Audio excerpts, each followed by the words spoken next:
Hey guys! Hello, Tenzos. Good evening and welcome to one and all.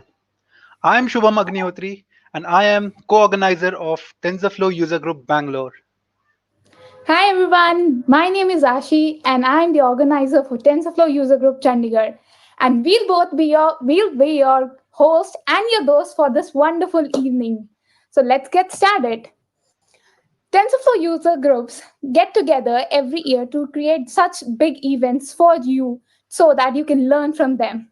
So, we have for you TensorFlow Everywhere, which is India's biggest machine learning fest organized by all TFUGs across India. So, are you guys excited for it? Because we are. Definitely we are. You know why?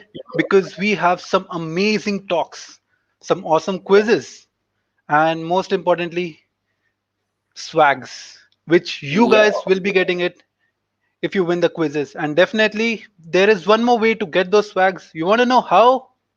I'll let you know. We have our TensorFlow tweet counter, which is live from now, where you can tweet, you can post on Instagram using our hashtags, which is TensorFlow Everywhere, and tag us at TensorFlow TFUG India. Ashi, you know there's a huge trend of party going on. How about we add that trend to us, Sure, let's party. saying that ये TensorFlow है, ये हम है, और ये हमारा even हो रहा है. Event, alright. So guys, be creative. It's the most creative one may get something. Maybe. Who knows? But you need to give your best shot. So, okay, how many guys are on stream yet? Let's see. Let's see how many of you guys have joined in. So we I- already have 170 people watching, which is pretty amazing, guys. Why do I only see Wow, wow, 73 wow. likes? Come on, Guys, guys. please. Like button.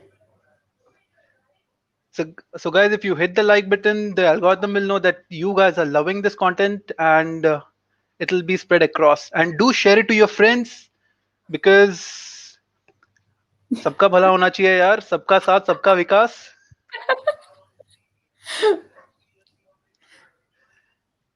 Do hit that like button, do hit that subscribe button, press that bell icon ताकि हमारे next Let आने वाले those events come. की Yeah, पता yeah, चलते रहे yeah. आपको.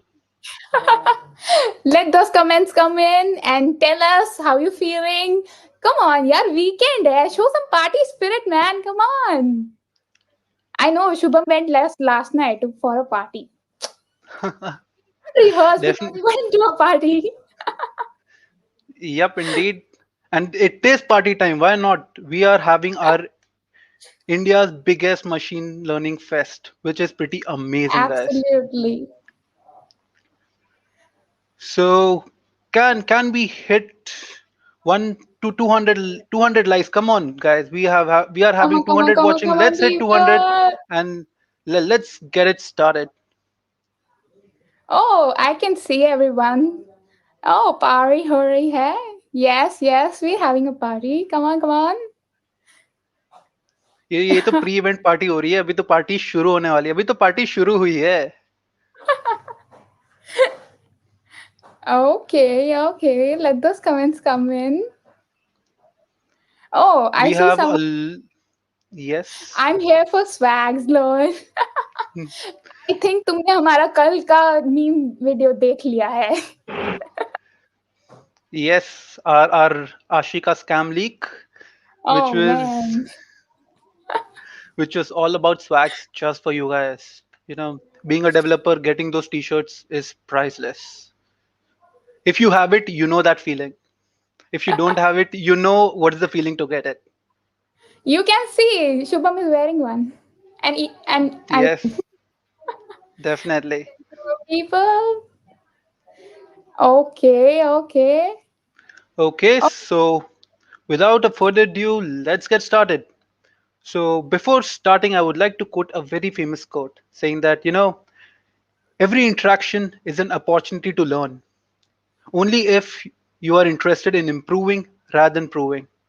Feel free to ask your questions in the chat window, no matter how silly or how stupid may sound. But in the end, you will learn something and you will be a better person. And I would say a better developer. every big tree was a seed someday. So feel free, go ahead, ask your questions. We'll have Q&A session in the end where we'll have Googlers coming in to answer all your questions. So without taking more time, I would like to call our Google DevRel guy, that is Google Developer Expert guy, Anuj Duggal, to deliver the welcome note. Anuj, it's all yours. Thank you, everyone. Thanks, Shubham, and thanks, Ashi. A very warm welcome, all of you, today evening. Thanks for joining in the TensorFlow Everywhere event in India. It's really good to have you all here on a Saturday evening, and such a wonderful engagement Ashi and Shubham has been doing with the audience. I'm sure the Pori and hashtag Ashi ka scam and bunch of other hashtags are already trending. But really, really amazed to see the kind of engagement and the kind of efforts that the whole team has put forward to bring this event to you. And one thing which we I would like to highlight, everything, absolutely everything that this event is bringing to you is planned online. Every meeting, every content, all the things that you are going to see today, everything has happened online, everything is virtual. And believe me, the way that we have coordinated with the speakers and organizers and planning team and bunch of other things, everything has been planned over emails, meetings, and messages. So, without a further ado, I would like to take it forward. Uh, so this is a little bit little brief about myself. So I am Anuj. I'm working in the developer relations team at Google, and these are the three sides of me. I am creative, as you can see on the left hand side. I do put my artistic mind into a couple of things. Probably go and paint the wall, and probably just bring in the candles in front. And I am also adventurous, where I don't stop myself from taking risks, calculated risks, and go ahead and do a couple of adventure activities and explore the world in a different way. And I am also innovative, where I try to see the world in a different way. I try to view what problems, what local challenges people are facing in their local communities, and try to see how technology can help build some of the solutions which are targeted at solving the local problems. And probably, if you see the drone carrying a tire tube, it's one of the workshops that I have conducted in Andamans to save people who are drowning uh, in the flood area, probably helping the fisherman, or coming up with some latest technology stuff to do some researches for the colleges. So all of this has been happening all around, right? But the baseline, which I really want to highlight today, is we have been making sure that we keep ourselves well-being. So whatever you have been doing, whatever we have been doing here, we have made sure that we are taking care of ourselves, as well as we are taking care of people around us, may it be our friends, families, and the communities. And this is one such event which is a great example of pulling the things together and giving this TensorFlow Everywhere event for India. Currently, there are 14 TFUGs in India. And as Ashi and Shubham has already introduced you to the TensorFlow user groups, these are the communities of curious and passionate machine learning developers. And not just developers, there are a lot of other people who come forward and share their expertise into machine learning and TensorFlow. There are experts, Google developer experts. There are speakers from different other communities as well. But these 14 TensorFlow user groups have been very actively driving the efforts for the community by conducting events, not only just in the regional but also at the national level. And one such event is this event exactly this event itself. It's a 3 hours packed agenda for you. 14 TFUGs have come together to conduct this event. And there are 5 amazing speakers who are going to be there talking to you, sharing the latest in the TensorFlow community, what's happening, what is the ecosystem, how we are building, and what are the ways where you can come forward and contribute back. In addition to the resources which are there, like TensorFlow website, and community events that you are joining like this, feel free to come forward and join any of these TensorFlow user groups, 14 users groups which we have. And apart from that, you can always come forward and look at more content and stay up to date from YouTube, from the official blog, and the social media that we have. And these are the five amazing speakers. And I'm really excited to be a part of TensorFlow Everywhere India event and bring the latest in TensorFlow to all of you today. So once again, I would like to thank you all for joining in. And we are really excited to see what impact you will go back and make into the communities, not only in the local communities, but everywhere, wherever you are. Enjoy the rest of the sessions. Thank you.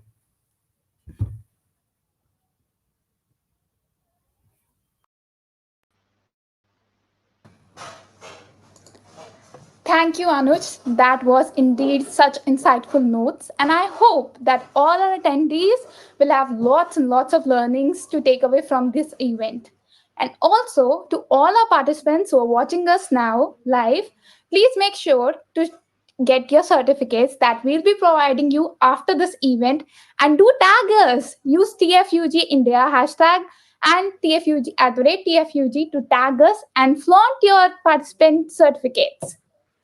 Moving forward, it is well said that life is a journey with problems to solve, lessons to learn, but most of all, experiences to enjoy. Bringing her experience together, let me introduce our first and foremost speaker of the day. She is Anita Vijay Kumar. She's a technical project manager with TensorFlow team at Google and has masters in computer engineering from UCLA. That is not enough because she has 9 plus years of experience working with Google. You're shocked? So am I. But don't stop there. She has 15 plus years of experience working in the software industry. So just imagine the level she has and what you can learn from her. She has worked with many reputed companies like Nokia and Ericsson as well. And currently, she is leading product management for TensorFlow ecosystem. So are you guys excited to learn from her? So I think her experience says it all. So please welcome Anita Vijay Kumar for an amazing session on TensorFlow ecosystem. Yay.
Namaskara, India.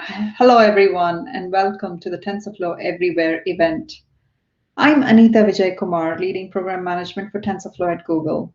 Thank you for tuning in. TensorFlow Everywhere is a series of global events led by TensorFlow and the machine learning communities around the world. While we can't meet in person, we are hoping these virtual events are more accessible than before.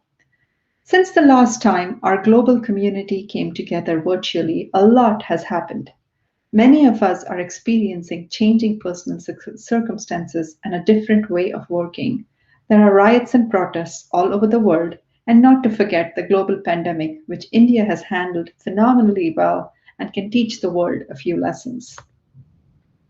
In terms of uncertainty, it's core to who we are to turn to technology like machine learning to help. We have found comfort in knowing we are part of an important infrastructure for the world that has the ability to help others. For example, within Google during these times, we've seen how TensorFlow played a timely role in supporting Google Meet, our video conferencing software.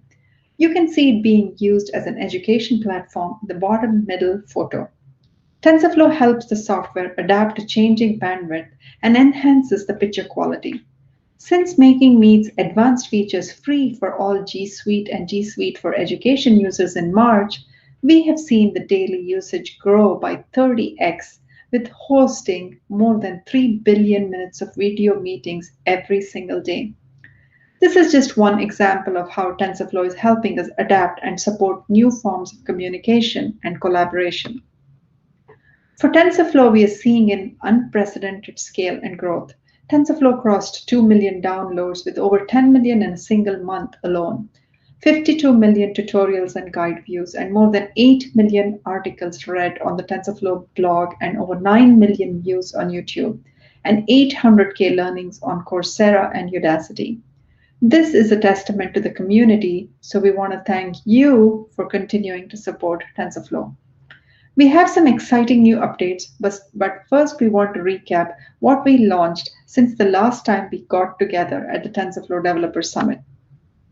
TensorFlow has evolved from a single library to a full ecosystem of tools.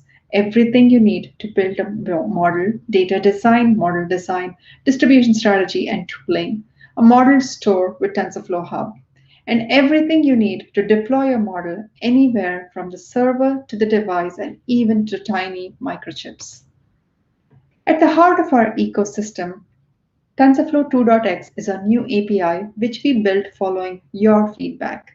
You needed a simple and easier way to build your machine learning models. We launched TF 2.x a year ago, and we've been hard at work getting it to cover all the features that you need. 2.0 was about eager execution and offering a simple high-level API with Keras. With 2.1, we brought in TPU training with the same code, and 2.2 brought in significant performance wins. With 2.3, we focused on better data and performance tooling. TF 2.4 brought in state-of-the-art GPUs supported with TensorFlow with Ampere GPUs, higher-level libraries for easy model building like TF Vision and TF NLP, making it simple to build state-of-the-art models. But these releases and new features are only a part of what I wanted to talk to you all about. The main strength of TensorFlow and the big reason why you all love TensorFlow is its comprehensive ecosystem. It's made up of libraries and extensions to help you accomplish your end-to-end ML goals, whether it is to do cutting-edge research or apply ML in the real world. There's a tool for everyone and every need, and more are being added constantly. One of the advantages of the TensorFlow ecosystem is that it's flexible enough to meet different needs. If you are a researcher, the ecosystem gives you control and flexibility for experimentation and pushing the boundaries of what is possible. For an applied machine learning engineer or data scientist, you get tools that help your models have real-world impact by scaling them to production.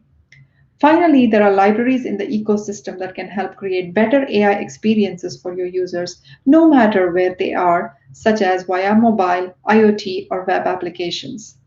All of this is underscored by what all of you, the community, bring to the ecosystem and our common goal of building AI responsibly. Let's start with researchers, a segment that we deeply care about. TensorFlow's beginnings were as a research-focused framework, and it continued to support cutting-edge research today. You can see how some of the latest publications were published using TensorFlow 2.x, including a new real-time sign language detection model and reinforcement learning using quantum circuits. When you want to apply machine learning to solve a problem, you first need a suitable model. Every day, powerful new models are published in research papers or in blog posts. And let's say you read about one of them and you see how great it is and you want to try it on your problem. You search for more details. You may find the model code repository somewhere. Sometimes the model is there, sometimes it's stored with some other storage. Sometimes you might need to run a script and download it. And you have many questions. How do I use this model? Is it safe? How was it trained? Is there a correct version, or is this the latest version of the model that I should be using? This is where the TensorFlow Hub is here to help you. tfhub.dev is the place for all your TensorFlow model needs to easily find the latest ready-to-use models with documentation, code snippets, and much more. There's a huge diversity of models being added to the hub. For image-related tasks, we have post detection, super resolution, and many, many more models. In text-related tasks, we have state-of-the-art models like BERT, Albert, and universal sentence encoders that can support a wide range of natural language understanding tasks, from question and answering, text classification, and semantic analysis. TF-Hub also has text embeddings in multiple languages ready to be used. Aside from the classic image and text-related models, the Hub also has video and audio-related models for you to use. We invested a lot of energy in making models in the TensorFlow Hub easily reusable for composing new models for transfer learning. With one line of code, models can be pulled into TensorFlow 2 for retraining with your own data. This works whether you're using the high-level TF Keras API or the low-level APIs. They can be used in machine learning pipelines through TensorFlow Extended. Recently, we have also added support for models that are ready to be deployed on all platforms where you can use TensorFlow. These pre-trained models have been prepared for a wide range of environments across the TensorFlow ecosystem, from web and node-based environments to TensorFlow JS with TensorFlow JS to mobile and embedded devices through TensorFlow Lite. In TensorFlow Hub, you can also discover ready-to-use models even for the Coral Edge TPU devices. These devices combine TensorFlow Lite models with a fast and efficient accelerator to help companies create products that perform inference on the edge. Today, we have more than 1,000 models available with documentation and code snippets. And for even some simple demo that you want to try interactively, you can use the Hub. These models can be easily found by searching or exploring the TensorFlow Hub repository. Moving on to our production users, TensorFlow maintains mastery of production deployment across Google and is powering the production ML needs of all our product areas and developers. Whether you're a researcher or an applied machine learning engineer, one thing that we all have in common is the responsibility that comes with building a machine learning system. TFX is our solution for supporting products inside Google for production-grade machine learning solutions. TFX is battle-tested at Google-scale products, and many of them power products that are used by billions of users. TFX is used not only to power our own products, but also powers many of our partners' products too. Many enterprise-grade customers have adopted TFX and have scaled their ML workloads using TFX pipelines.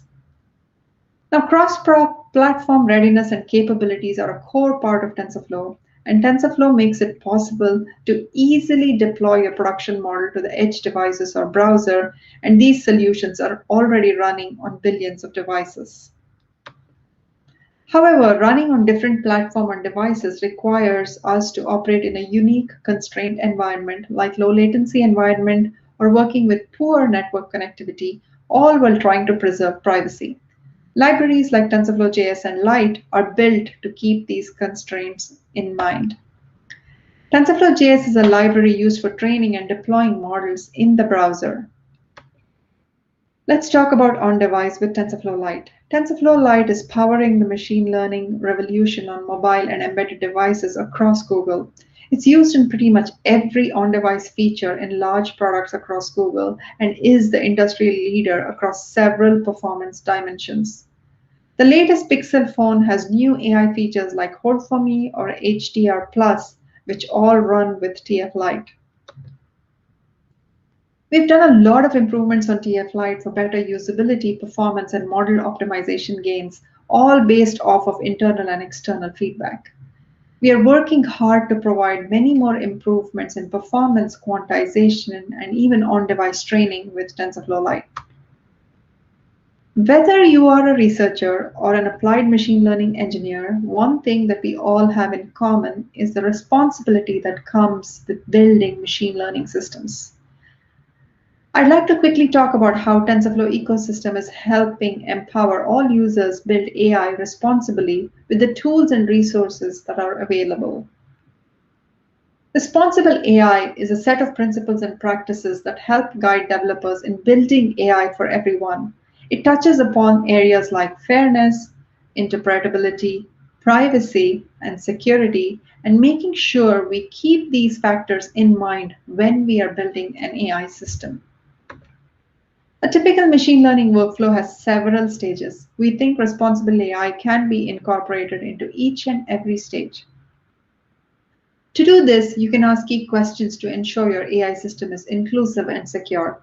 For example, asking, who is my system for? Or are there any privacy considerations when collecting this data? Are important because fairness and privacy concerns may be experienced differently by different applications. And tackling these issues is not a one-size-fits-all task. There are several topics and resources to help. For example, TensorFlow Privacy's new functionality allows you to assess your model's privacy. Training with privacy is not always possible. The new functionality allows you to measure a model's privacy without having to retrain it.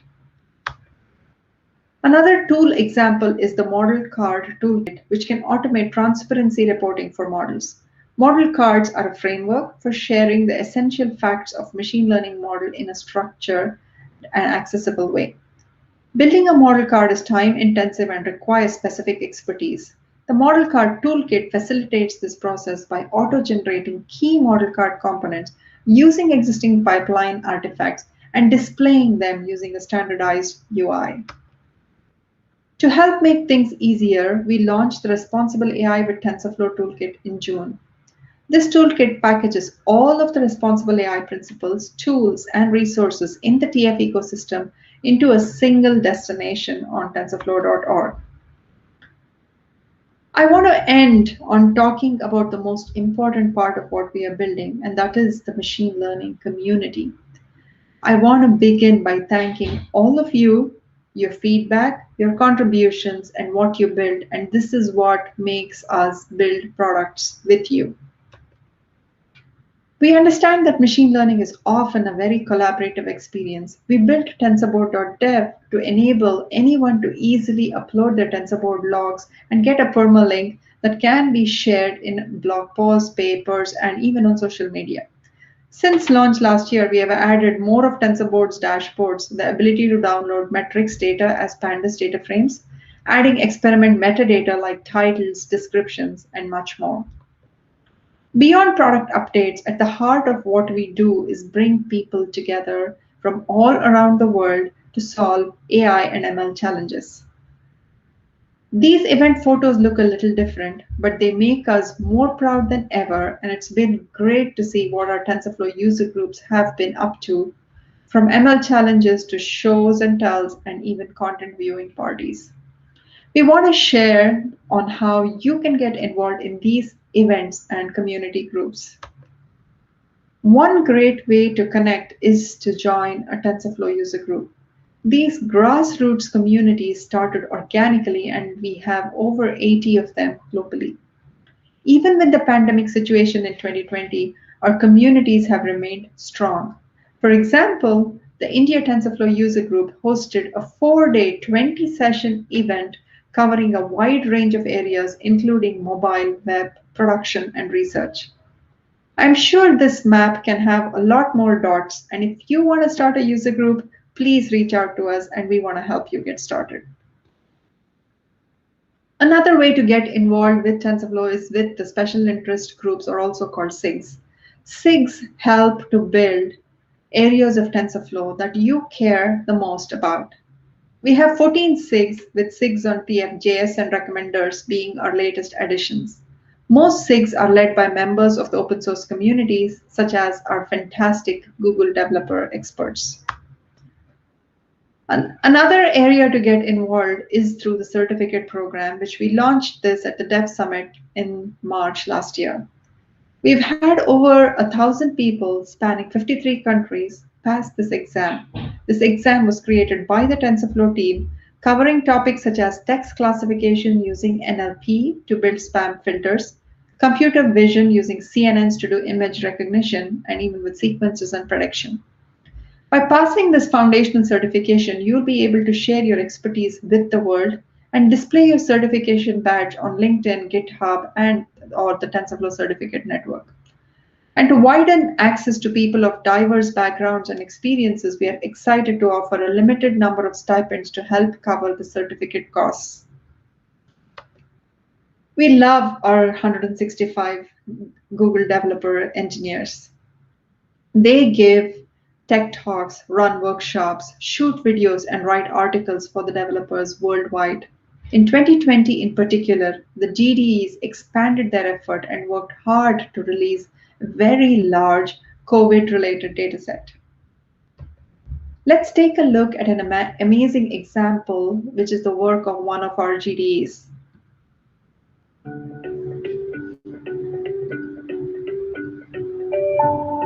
I come from a small family, currently staying in Mumbai. My father and my brother are working in finance department, and they wanted me to do the same. But I always believe that my passion is coding. Usually in Indian family, what happens, the father is considered to be the real boss, but in actuality, the mother is the real head of the family. So once my mother is convinced, convincing my father is pretty easy for my mother. When I joined university, I wanted to explore as a person who I was. So I did a lot of things other than computer science. And in 2018, I saw a video by Tanya Finlayson at Google I/O. She helped Google's keyboard team to integrate Morse code into the Google keyboard. And that is something that really inspired me to affect people in a positive way. After graduation, I started volunteering at a deaf animal institute near my place. After 5 to 6 months of spending time learning sign language, I was still having problems communicating with them effectively. That's when I realized that somebody who does not know sign language will have a lot of problems communicating with a deaf animal person. I wanted to use TensorFlow and machine learning to get the images in real time from the camera and then translate them to speech. So basically it was gesture to speech. As any machine learning researcher will do, I searched on the internet for similar datasets. Although I found relevant datasets, these were not that I was looking for. Therefore, in the end, I decided to make my own dataset. So I wrote a Python script that was continuously recording different gestures, and at the same time, it was filtering out the background noise, and I was just saving the skeleton images. I showed this initiative to my friends, and they were pretty excited, and they ended up spending a lot of time with me on collecting the dataset. So I use Vision API to make my images a bit more clean. But even after doing that, my machine learning model was not performing up to the mark. This is when I realized that with using sign language, you don't have to only depend on the gestures, but your facial expressions also play a very important role. Me and my friends, after this, we went and took thousands of photos with both hand gestures as well as facial features. Of course, my friends were quite upset with me, but I think another pizza really kept their motivation up. Before incorporating facial expressions, my machine learning model was just predicting letters and numbers. After adding facial expressions, I could incorporate for much more wider gestures like being scared or being confused, or if you understood something, you could do it very simply. So this really helped my machine learning model appeal to a wider audience. I do not feel well. Machine learning and TensorFlow helped me build a sign language solution for the communities in India. I believe that using the same technologies, people all over the world could solve issues for their own community.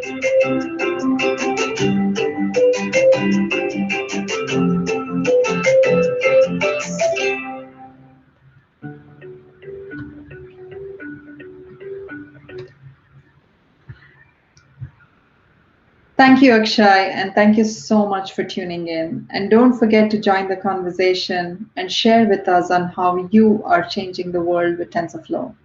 We cannot do this without you, and always look forward to hearing from you. And hopefully, the next time it will be in person and not virtually. Thank you.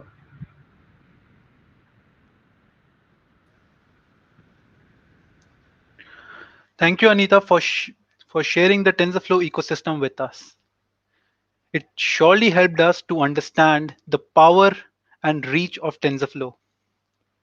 Whether it's research, it's enterprise, it's deployment, TensorFlow is everywhere and is acing it. So, how was the session, guys? Firstly, I have a small sneak peek for you.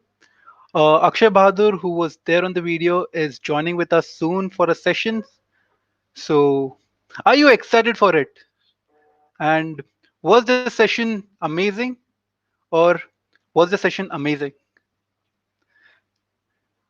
We have a lot more coming up for you guys. So start tweeting. We have a Twitter hashtag counter going on. So use the hashtag which is TF Everywhere India and tag us at TFUG India. The most creative one, the best one, definitely gets something. And you know the value of this if you are a developer. So and like कर दो guys यार क्या कर रहे हो यार सिर्फ I see around 200 likes and we have already 300 watching. So guys like कर दो दोस्तों के साथ share कर दो because the more you share the more people will be able to join and the more people will learn. And as Anita said in the talk that you guys are the community. TensorFlow is there, it's all because of you. So moving on, I would like to quote a famous quote for our next speaker. You never change your life until you come out of your comfort zone.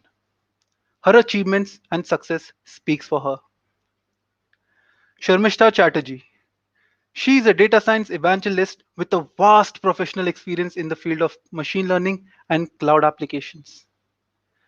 Sharmishta currently works as a senior manager of data science at Publicis Sapiens, where she leads the digital transformation of clients across various industry verticals, ranging from media, travel, hospitality, advertisement, Internet of Things, and telecom.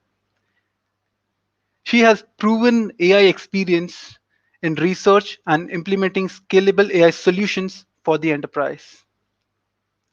In this process, she tries to bridge the gap between theory and practice. Apart from these, she's also a Google developer expert, not in just one field, but in two, which is machine learning and Google Cloud. Pretty amazing, right? More to go. She's also HackerNoon Tech Award winner for 2020, and Sharmishta has delivered various international conferences and has been listed as 40 under 40 data scientists by Analytics Vidya magazine. Wow. Sharmishta is also an active blogger and enjoys mentoring and teaching. Perhaps that's the reason she is with us because she loves teaching. So, ladies and gentlemen, I cordially welcome our next speaker, Sharmishta Chatterjee.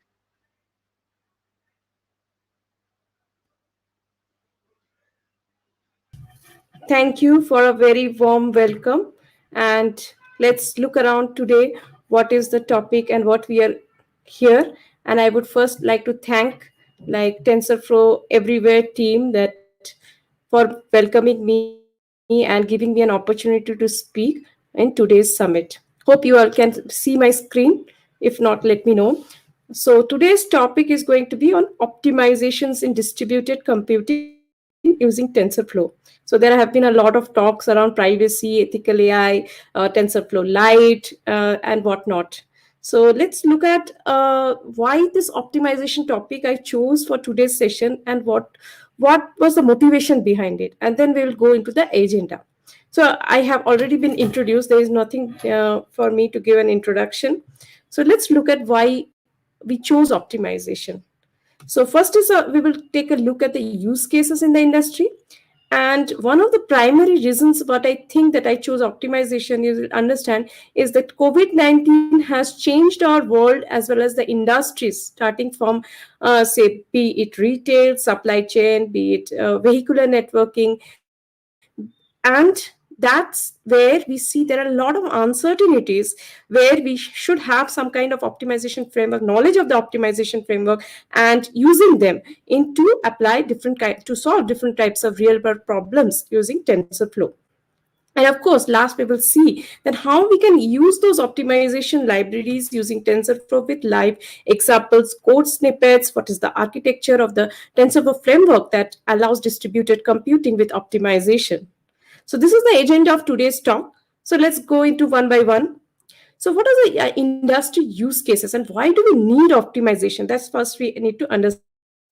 Is it like just training a deep learning neural network using Keras and TensorFlow, or is there something else that do we need to know for the optimization use cases? So let's take a use case for vehicular networking. So as we have connected cars, these are becoming very popular because the industry is moving in a different direction. We see that the vehicle to infrastructure, that is the roadside units, needs communication, vehicular to vehicle communication, vehicle to grid communication, pedestrian as well as vehicle to device. And all this we should be knowing that why are we doing this? So that we can prevent accidents, not only accidents, but we have a smooth and efficient communication among different kinds of vehicles, and we can optimize the amount of message that are being transferred different between vehicles, right way that the vehicles take preventive actions so that they can help the driver to know that they are in danger zone. So many things. And when we see that why it is an optimization problem, because we see then in a road, in a traffic condition, there are so many vehicles that are moving around. Okay, and there are environments. What is the environment here? There's environment that could be roadside unit, there could be like the server with a telecom, like a cloud server where we need to communicate constantly which vehicle is at which location. So to analyze and understand what is the most optimal route for vehicles to communicate and to mitigate accidents. As you can see, we need a very complex, this situation is very complex. Every vehicle is communicating with each other, every vehicle is receiving different kinds of signals, and uh, and we try to do that in a most effective way with a reduced latency. That's why we think that this problem is one of the best use case of reinforcement learning based optimization or distributed multi-agent reinforcement learning.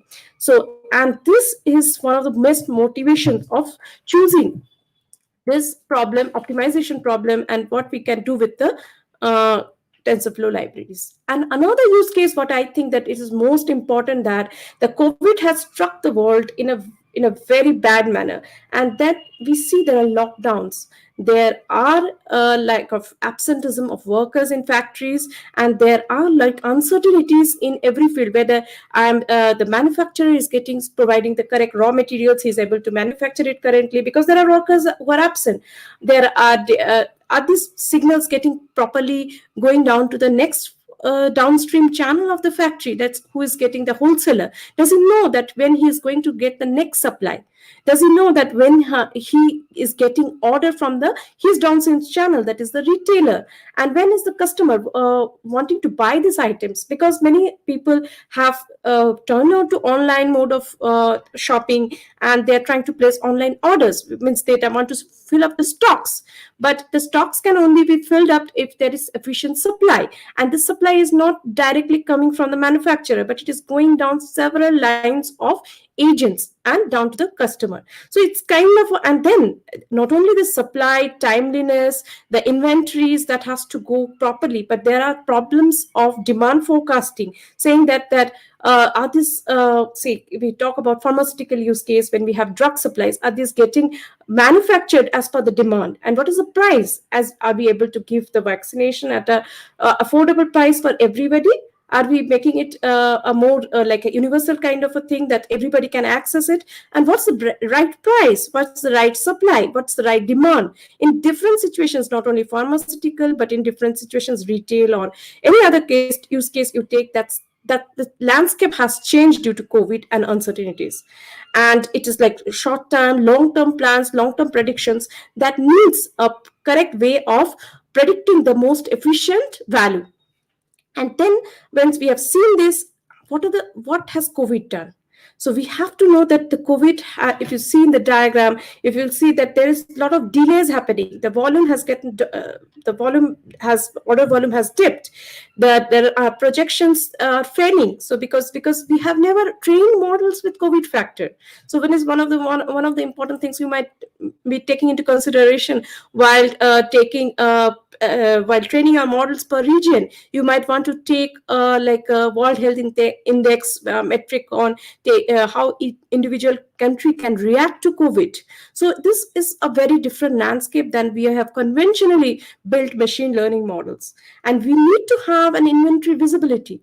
We need to have supply prediction, and we have to be resilient and adapt, and we have to follow good adaptation techniques that we are able to plan ahead that this is the situation and how we are going to react, and in an optimal way. So optimal means that the companies which are producing all the stuffs, they have their revenue generate, keep going, and as well as there is no out of stock, as well as there is no wastage, there is no overstock.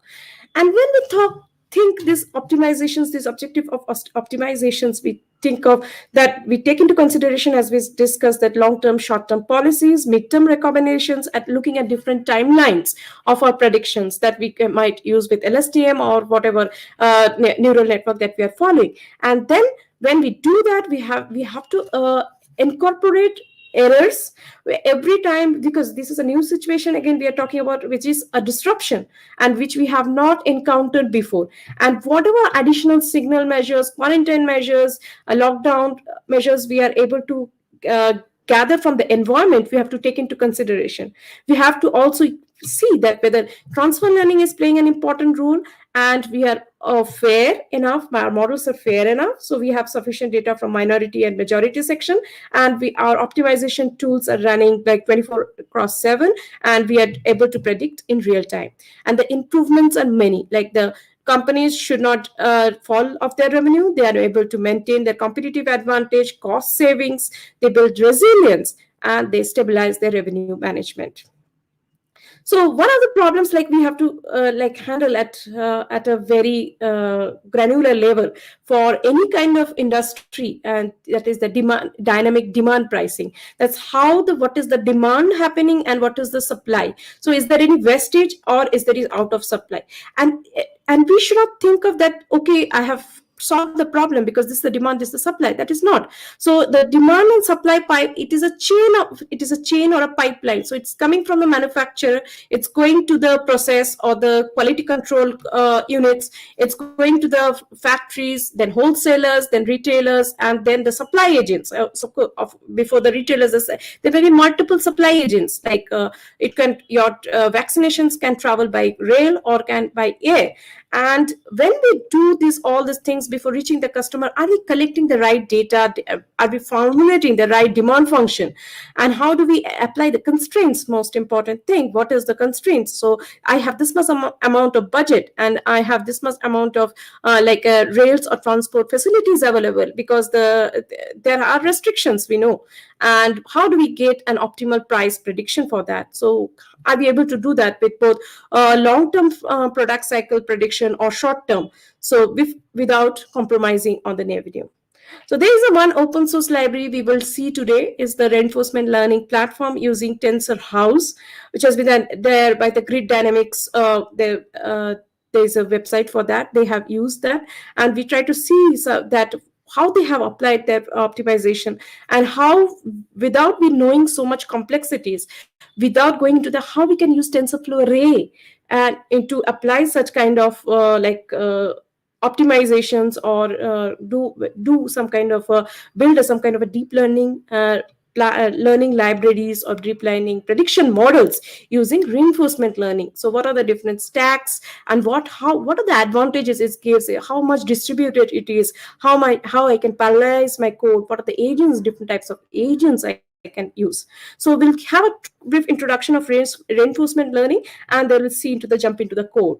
So as we talked about the optimization, the across distribution centers, suppliers, and the products, what are the factors that is governing the optimization? The different products, different set of products. As we do in recommendation, we have different sets of products. We have different periods of time where prices fluctuate. There are resource constraints. There are objectives and costs. So all this have to be considered. And how do we map the policy? So we can't have so many factors and so many uncertainties. We cannot have a model where we can have, where we build around as a huge dimension. It will create a huge dimension. So we have to reduce the dimension of the space, the action and state space. So how do we do that? How do we do the policy mappings? So who are the agents that are coming into the system, and how we can define that it is a single to single, one to one, or n to one, and how do we define the unit price, production rate, consumer source, consumer product, or quantity for each of the agents of each of the metrics, or each of the factors of consideration. What are the entities? So can we reduce the state action space by properly using the mapping down, means reducing the dimension to two or three entities? Can we reduce the action space? How do we do that? So let's talk about a scenario where we have a manufacturing unit, and then we have maintain process and quality. Then we go to the medicine, vaccine, or the vaccination, where medicines are finally packaged, and before going to the warehouse, and ultimately going to the pharmacy retailer, and going to the customer. So here you see that the policy mappings that will come as a main thing in your reinforcement learning is important. Like, how do you map the world? Means, what is this world? This is the control. That is how many distribution centers you have, and how many downstream and upstream channels you have, and how they communicate with each other. So there may be orders coming in from the downstream to the upstream channel, and the upstream channel, say a manufacturer, has to respond in due time to react to the downstream channel, so that all the constraints are met, as we have talked about. And this, so here is nothing but like you see here, one-to-one or one-to-many mappings. So a consumer can be a single consumer, but he can get connected to a process, or he can directly come to a retailer or a pharmacy. Into that can be multiple units. There's multiple units. So there are multiple process factories, medicine factories, pharmacy, but they are all mapping it down to a single consumer or a single customer. So, and where is a storage unit? A storage unit for a particular vaccine is maybe associated to multiple factories. So it may be receiving goods from multiple factories. So, and the distribution center, similarly, downstream channels may get connected to multiple upstream channels. And that is the main unit that we will look into, what we can do, how we can do the policy mappings. And let's see how does TensorFlow can help us in achieving this.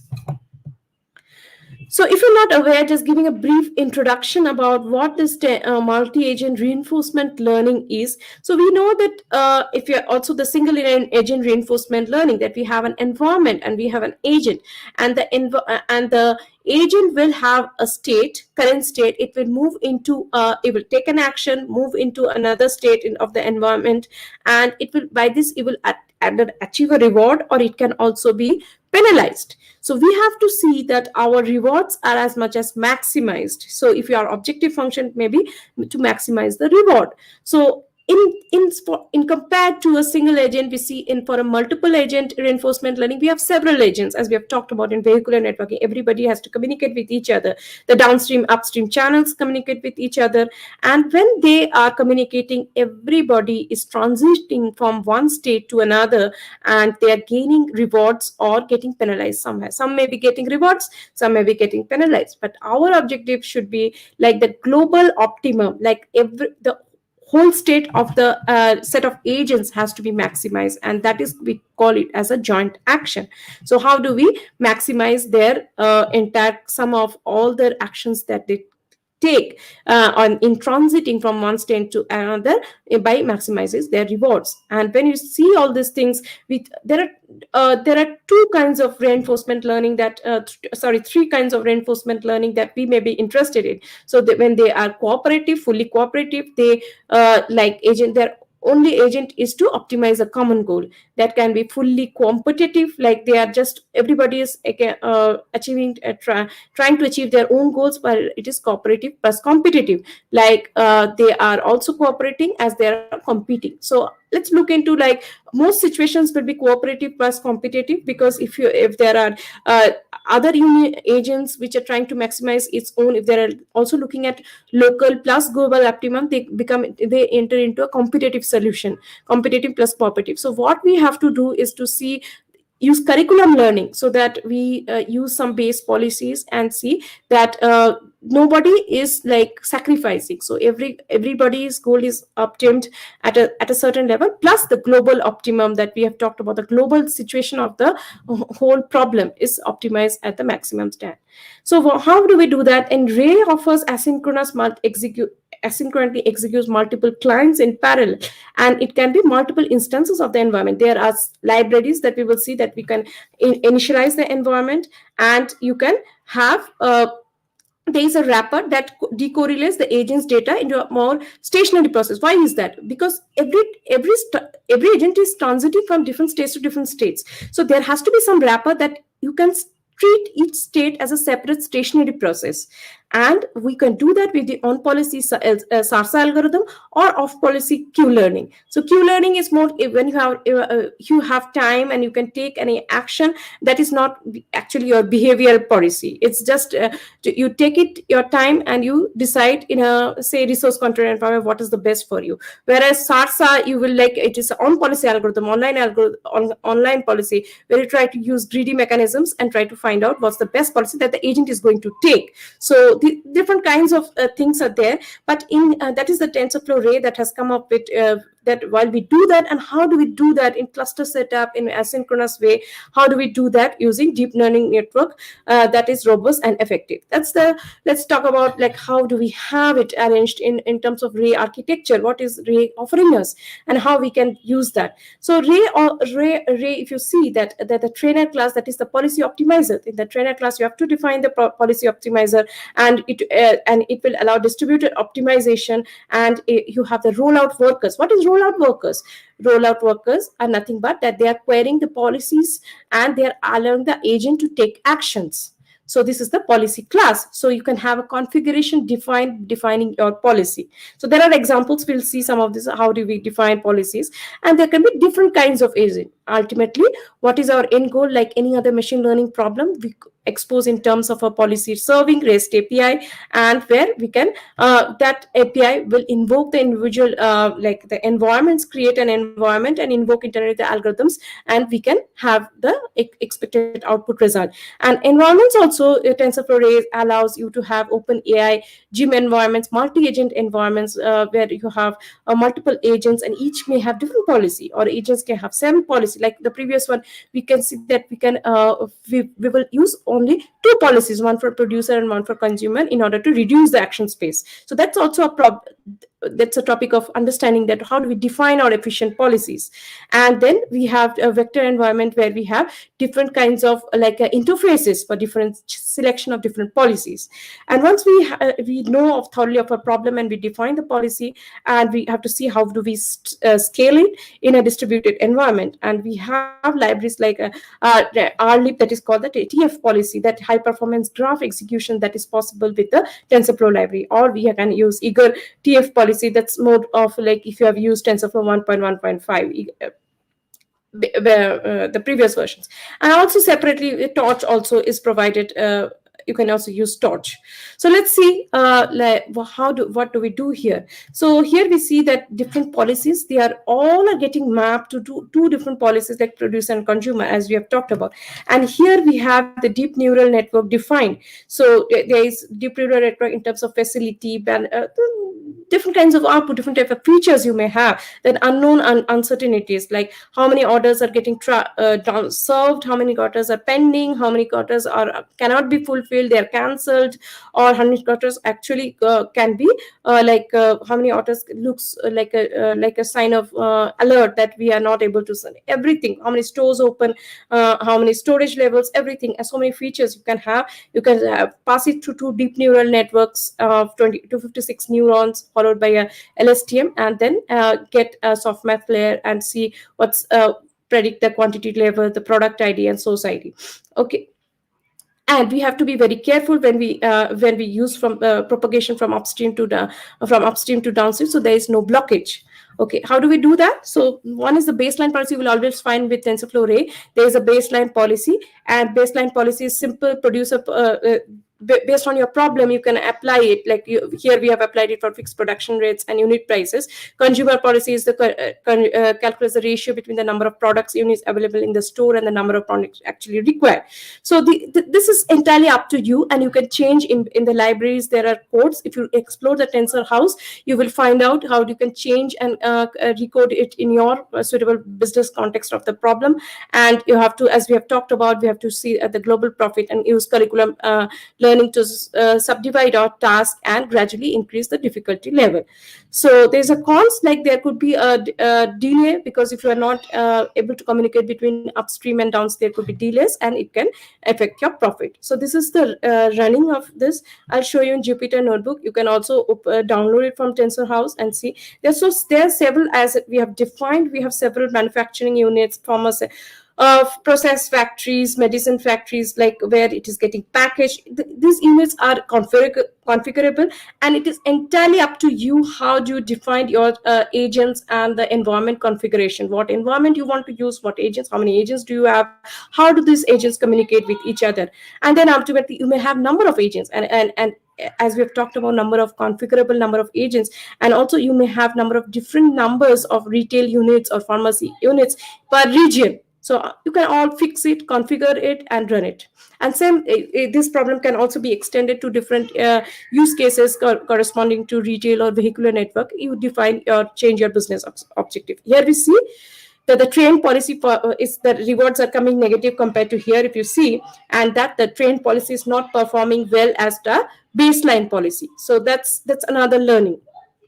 And as we have talked about, what does TensorFlow Ray has? So you have the policies in terms of the environment, single policy, vector environment, multiple interfaces. You see there are different interfaces. Or you have multi-agent environment where you have a mapping from a single agent to single policy, and two agents to another policy. It's all configurable, and it's up to you how you select it. And what are the difficulties that this Ray is addressing? So Ray is like the coordination between the agent space and the action, the agent spaces and agent coordination that is happening between different agents in a distributed environment, like in a cluster setup. And you have low level, high level control, as well as you are also have, there is a problem like combinatorial optimization, that how do you have effectively reduce the distances of travel between, when you want to travel between different nodes, say a traveling salesman problem.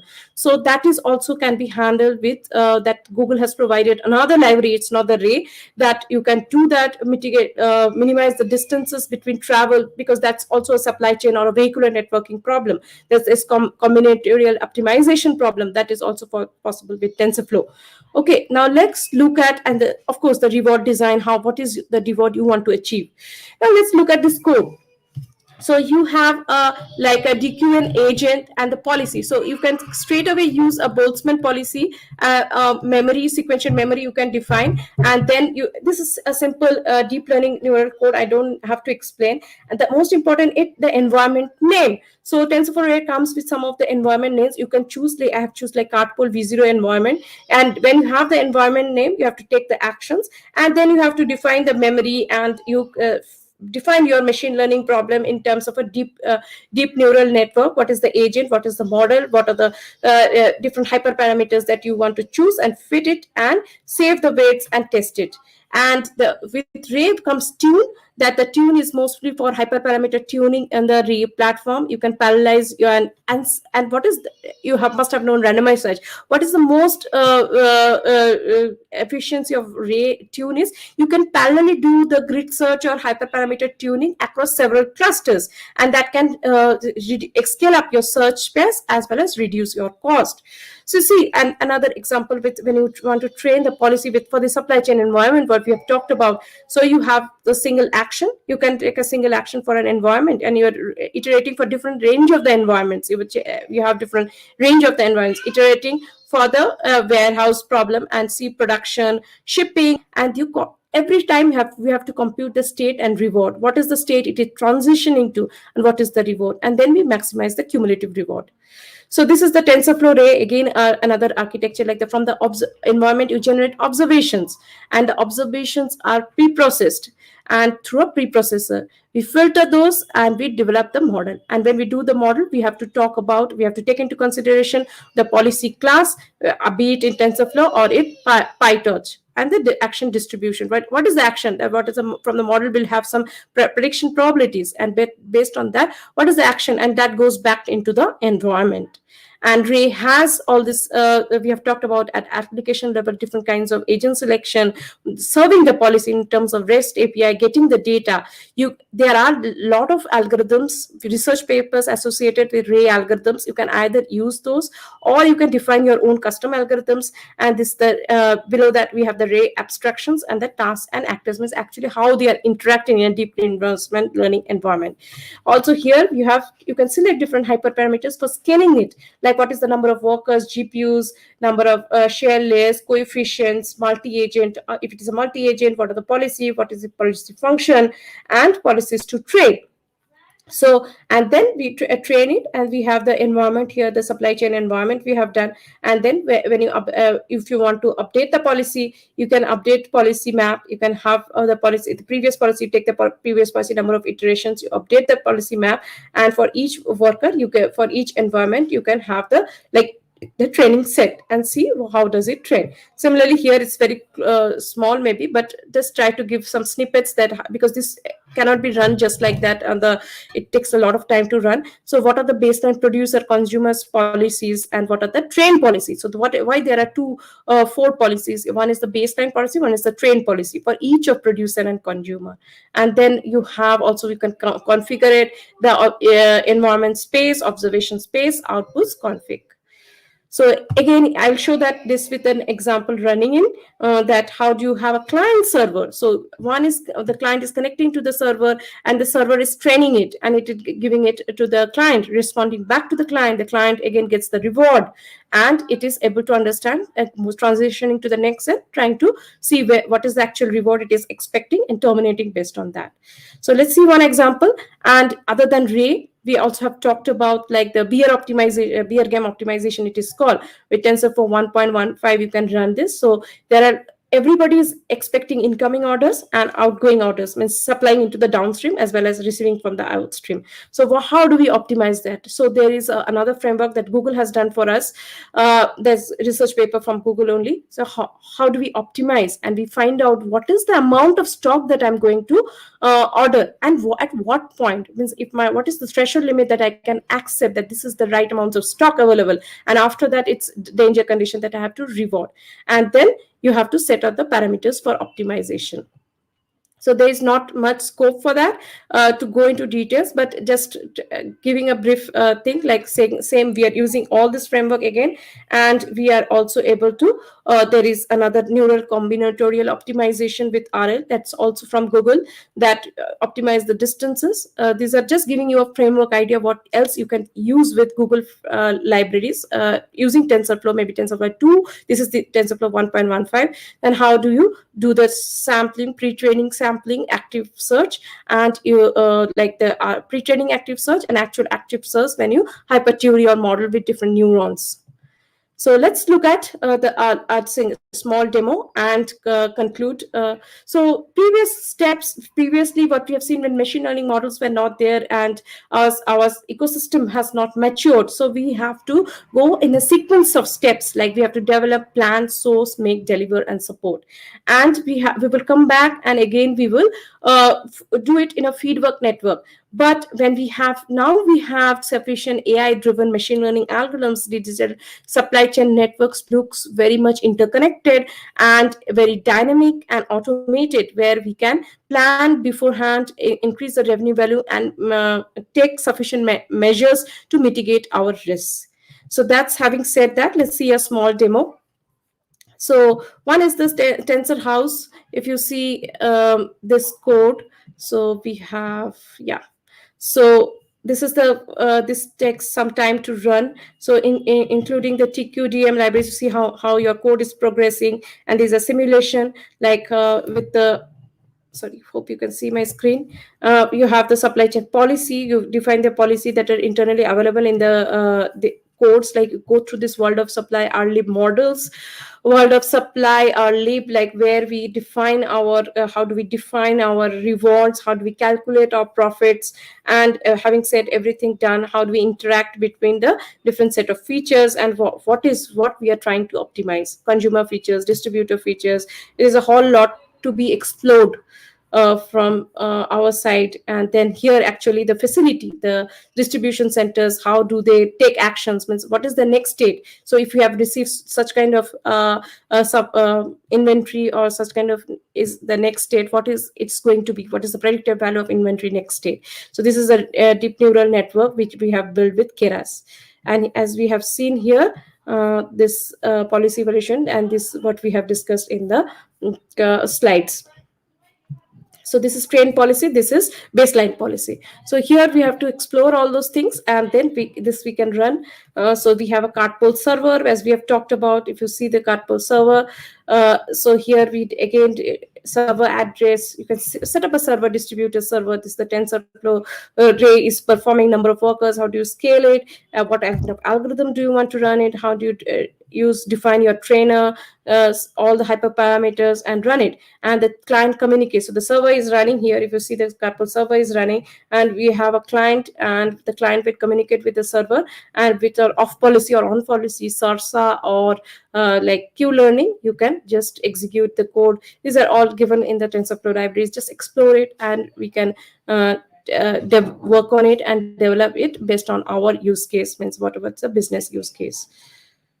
Yes, so there is TensorFlow trainer. There are a lot of libraries available, like how many replicas you want, what is the batch size you want. So how many training examples you have, what is the configuration, batch size, are you taking a standard policy, and when you have this, what is your error values, how do you optimize your problem. And having said that, how with the cartpole trainer or whatever trainer you want, you can run that. You can run hyperparameter tuning, or you can just execute trainer. So this may be a little bit jargons, because there's a lot of not sufficient time that we can go through each and individual steps. But I'm sure if we try out and see small examples to begin with, then we can know that how it actually works, the Ray platform actually works. Now let's go and see. And if you have any, like that, here we can use again hyperparameter tuning. So a lot of examples are there in you can use CNN, or you can use Torch, LSTM, whatever network that we know our deep learning, from our deep learning knowledge, that what we want to use, and then use that with the hyperparameter tuning, and what is the model that we want to optimize. So questions?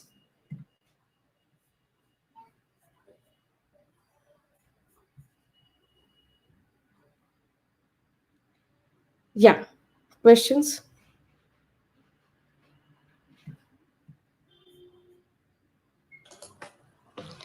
Thank you, ma'am. Thank you for this wonderful session. You are just wow. So, without taking your much of the time, I would like to get started with the questions. So, Vipul Sharma asks, where do you guys refer to for TF agents or TF reinforcement learning?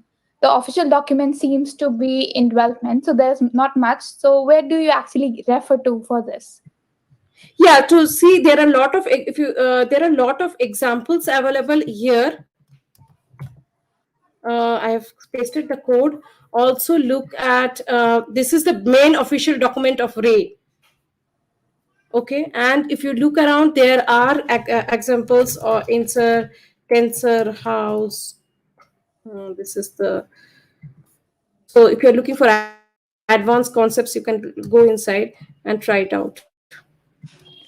Okay, our team will definitely give these links to in the comment box. So guys, please go ahead and check this out. And still you have any doubt, do just ping us, okay? Okay, let's have the next question, please.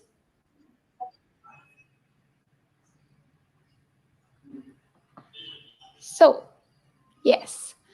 Anshuman Mishra is asking how Facebook server detects the top fan list for similar ad templates like likes from Google search engine and other AI UI tool parallelly. So how Facebook server detects? So is it using first of all reinforcement learning?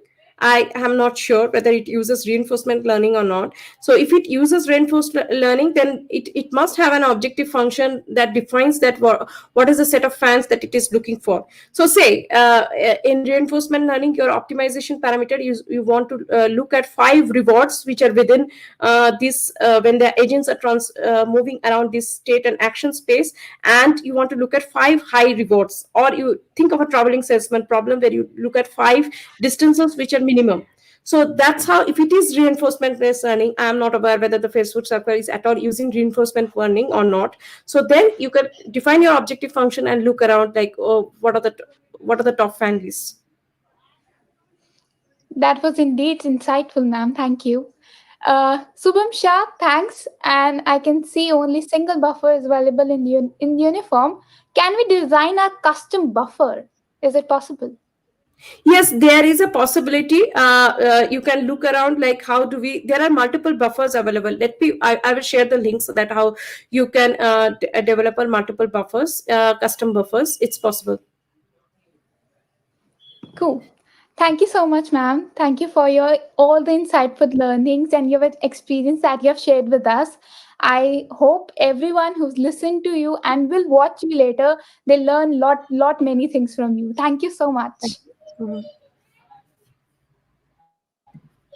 So guys, I hope you had an amazing session. And I know you are guys all keen about where the swags will come from. And here comes Shubham. Hello, welcome back. Hello, Ashit. Thanks a lot, and it was a very wonderful session from Miss Sharmishta Chatterjee. So, guys, can we have Sharmishta with orange hearts in the chat spamming all over? Can you do that?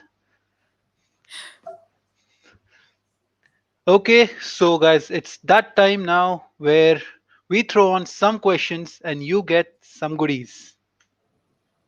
So, are you guys ready for our first icebreaker session, which which we call it as Guess Me?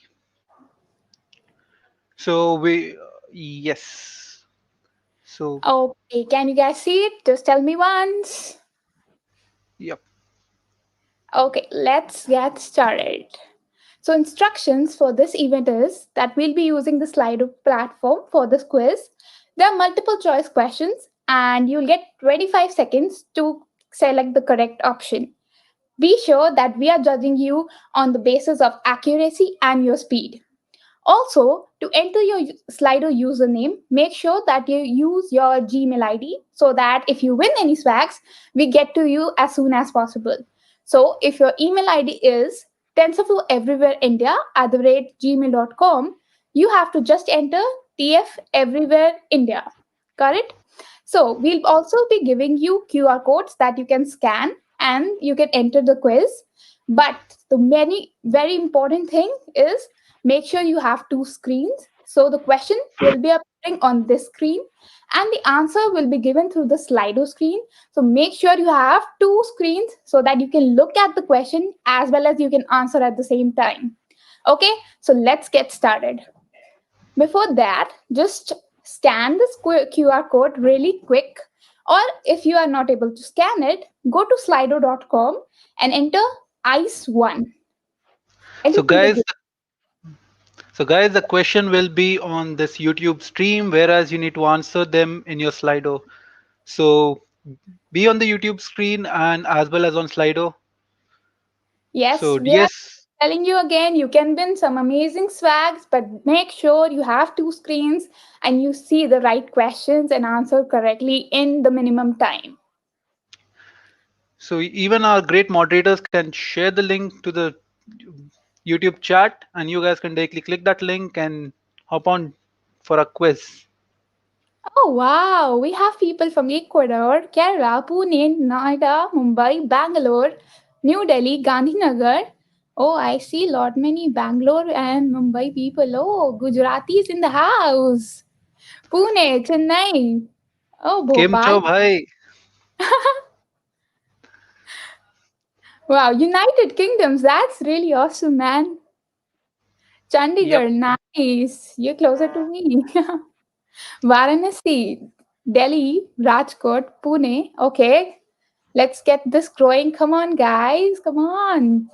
Guys, There, join in fast. Yes. yeah, 124, 127 people joining in. 130. Come on, come on. Kuwait, nice. Came to Shubham Bhai. Come on. Vijayawada, nice. Coimbatore. Gujarati again. Andhra, Nice. Rajasthan. We have 150, more than 150. Jai Mata Diji. Pilani, Pondicherry, Orissa, Bhubaneswar, Panchkula, Haryana. Hello.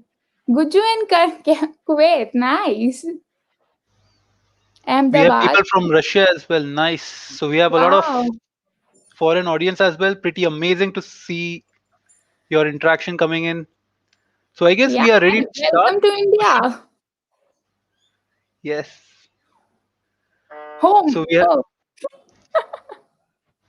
so we have already hit 170. I guess we are ready to start. Should we? okay. Or should we wait a bit more? Let's wait for 200. Sure, let's wait for 200 then. Okay, let's see. Mumbai, Kerala, Bhubaneswar, Punekar. I can send multiple answers. Oh man, you took it very very seriously. Binod, we have Binod as well. We have the Binod trend going on. That's pretty amazing. So the guy with the multiple answers is like, "आज तो मैं लेकर जाएगा." Okay, Dubai, nice. 181. Come Ishrat, on, guys, we need to hit 200. Come on, come on. Let's hit that 200 mark. Come on, we can do it. पारी हो Power. रही है. अभी तो Oh, पारी शुरू हुई है. spam it. No, Binod, Binod, Binod. Oh man. Let's just not spam it, okay? Let's just keep it fun. Sri Lanka, oh, welcome. Shweta OP, oh man. तो Italy, nice. Andrew Ng, oh my god, I didn't know he was here. Germany, yes. Boston, hello. Shweta OP, P. So many P's. come on, guys, TensorFlow, we are just 9 away, and let's get it started. let's go, let's go, let's go. Come on, people. Harshad Mehta जहाँ से है ये बंदा हमारी जो history geography pol science सब check करेगा मेरे चाचा विधायक हैं ओके नाइस अक्सर single guys in the house. 200 we'll get started Sundar Pichai okay welcome sir okay just 3 away come on 2 away ostrich egg Modi ji all the politicians and everyone in the house man nice come on one okay we are at 200 Okay, let's So this is your first question. It's the very simplest one. And I think everyone who's started, who is beginner, who's intermediate, who's an expert, knows what are we talking about. So what does this represent? Which library is this? So let me tell you the options. You have 25 seconds to answer. So is it tf.array? Is it tf.tensor or is it TF dot list? Which one is it, Okay, guys? Because yes, it is pretty confusing because all great. three seems to be the right one. 2, 1, So we and have 1 and 0. okay, 43% people told us that this is a tensor. Let's see. You're absolutely right, guys. It is a tensor. Okay, So so let's move let's on to the move on. next question. So any Matrix fans in the house? This is a scene from Matrix. It is Neo versus Smith. Try to recall what does it signify. It is a small functionality of TensorFlow we try to mimic over here. Let's see if you guys can get it. So let's move on to the options. Yes. Oh, So is it tf.clone or is it tf.identity or is it tf.keras.clone underscore model? Which one do you think it can be? I think I know the answer. Time is ticking, guys. We just have 10 seconds. And Go, go, go. so it's 3, 2, 1, 0. Okay, 54% people say that it's keras.models.clone model. Oh my god. Which is correct. Right. Exactly. So this keras.model is a functionality to clone different models. So whosoever answered it right knew it, and for the rest people, it's for cloning models. Yes. Keep trying, guys. Okay. So anybody knows what's potassium doing with TensorFlow? Or is it something else? So is it potassium or maybe it can be something else? So run your brains and let me give you the options. So is it TF dot keras? Is it TF dot potassium or is it TF dot keras but with a small k? Oh, is it case sensitive then? Perhaps, maybe, or maybe potassium is the right answer. Who knows? Yes, maybe. All chemistry fans. Let's So see. Oh, someone did actually say potassium. nice, nice, nice. Man. Okay, so I think we have 59% people going with Keras. So it's the right answer. Small k. It's case sensitive. So let's Let's move on to our next question. So this gift pretty much reminds me of those days जब demonetization का समय था, ATM में थे हम लोग, and even of those days where Starbucks was selling coffee just for 1 rupee. Perhaps this hint should be good enough for you to identify what it is. So let's move on okay. to our options. Options. Which one it is? Is it List. tf.list, tf.q, or is it a tf.trained? Okay, the time is ticking. What do you think, Shubham? Is it a list or a queue or maybe a train?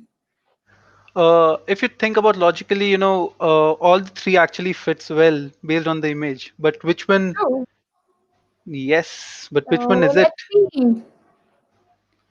Okay, 75% people say it's a queue. That's a And game. Man, we have really experienced public here. Okay, people. Now let's move on to the next one. So मुझे नहीं पता ये बंदा कहाँ जा रहा है. Can anyone tell me please where he is going and what's he actually finding? So he is TF dot. Here are your that's options. yes. Is it TF dot signal? Is it TF dot saved model? Is it TF dot run? What do you guys think? What do you think will be the division of this? Will it be 50-50 or will it be I don't know. Like I'm confused between two options. I think I gave that them is some where the whole clue. confusion will lie right now over here. Yes. So Okay. So the poll results are yes. done, and yes, It's it right. When I think we People have have guessed kept it, it right. It is tf.signal. I think we have kept it really easy. Okay, we have the leaderboard. So we have on first Dhyan. How do I pronounce it? Dhyanil Okay, M2399. Oh, he took like 36 seconds only. Wow, man. he's That, pretty fast. And we have then Narayan sir, we have Srihari, we who are pretty close on time. We have 55 oh, seconds on second and third. And then we have Jaydeep Ghosh and KRU, which have also guessed all the five answers right, and just a 5 seconds difference, and that can be covered. awesome. Let's just go ahead. Yes. Oh, this kind of reminds me of that Valentine Day Teddy. Anyways, what does this is trying to signify? This can be a bit tough one, guys, but let's see. Let's go to the options to see which one suits the best. So is it tf.config, is it tf.debugging, or is it tf.lookup? Uh, it's most probably the face when we make when our code is not running to the bosses saying that, sir, तो थोड़ा सा रहेगा sir, error आ रही है sir. Sir कल तक हो जाएगा sir please sir. So which one is it, guys? And the timer goes to 0. And It's look we, up. Wow. I thought this was the tough one because when we made it I couldn't recognize which one it is. So, but our audience is smart, our friends are Intelligent. smart. Yes, Okay. tf.lookup is the right answer. So, all the Marvel fans in the house, Doctor Strange is trying to tell you something. So, what it is exactly? Okay, so let's move to the options. Is he trying to say you tf.1? Is he trying to say you tf.bitwise? Or is he trying to say you tf.ones? It is pretty confusing because ones and bitwise. Ones Bitwise is and again bitwise. 0 and Yes. 1, right? One. Yeah. Yes. Okay, the timer goes 3, 2, 1, and 0. And wow, why is this percentage always 57% to the one and others to lesser ones? So So we people have, got confused between one and ones. And yes, yes, people did. Okay, once is the right answer. oh, Okay, SpongeBob SpongeBob SquarePants. SquarePants. Too much love in the air, guys. Try to see what exactly is happening in this GIF. I hope you figure it out. So let's Yeah. move to our options. So Is it tf.break, or is it tf.light, or is it tf.squeeze? I Uh, think we lied. maybe she's Now, trying to I will be squeeze Jara. him, or maybe exactly, or maybe she's trying to break him. I don't know. It can be any of the three. He's very light. That's why she was able to lift him. Left him. Okay. So it is. Wow, 91% people say it's tf.squeeze. Wow. Which is indeed the correct answer. Answer, yes. Definitely. Smart audience. Nice. It is gonna And be tough then in the yeah, leaderboard. I think this is really tough. So, what did he call it? Sasta Big Boss. Oh, let's go to the options. So, is tf dot estimator, or is it tf dot vision, or is it tf dot I? Choose Hmm. wisely. Yes, choose wisely.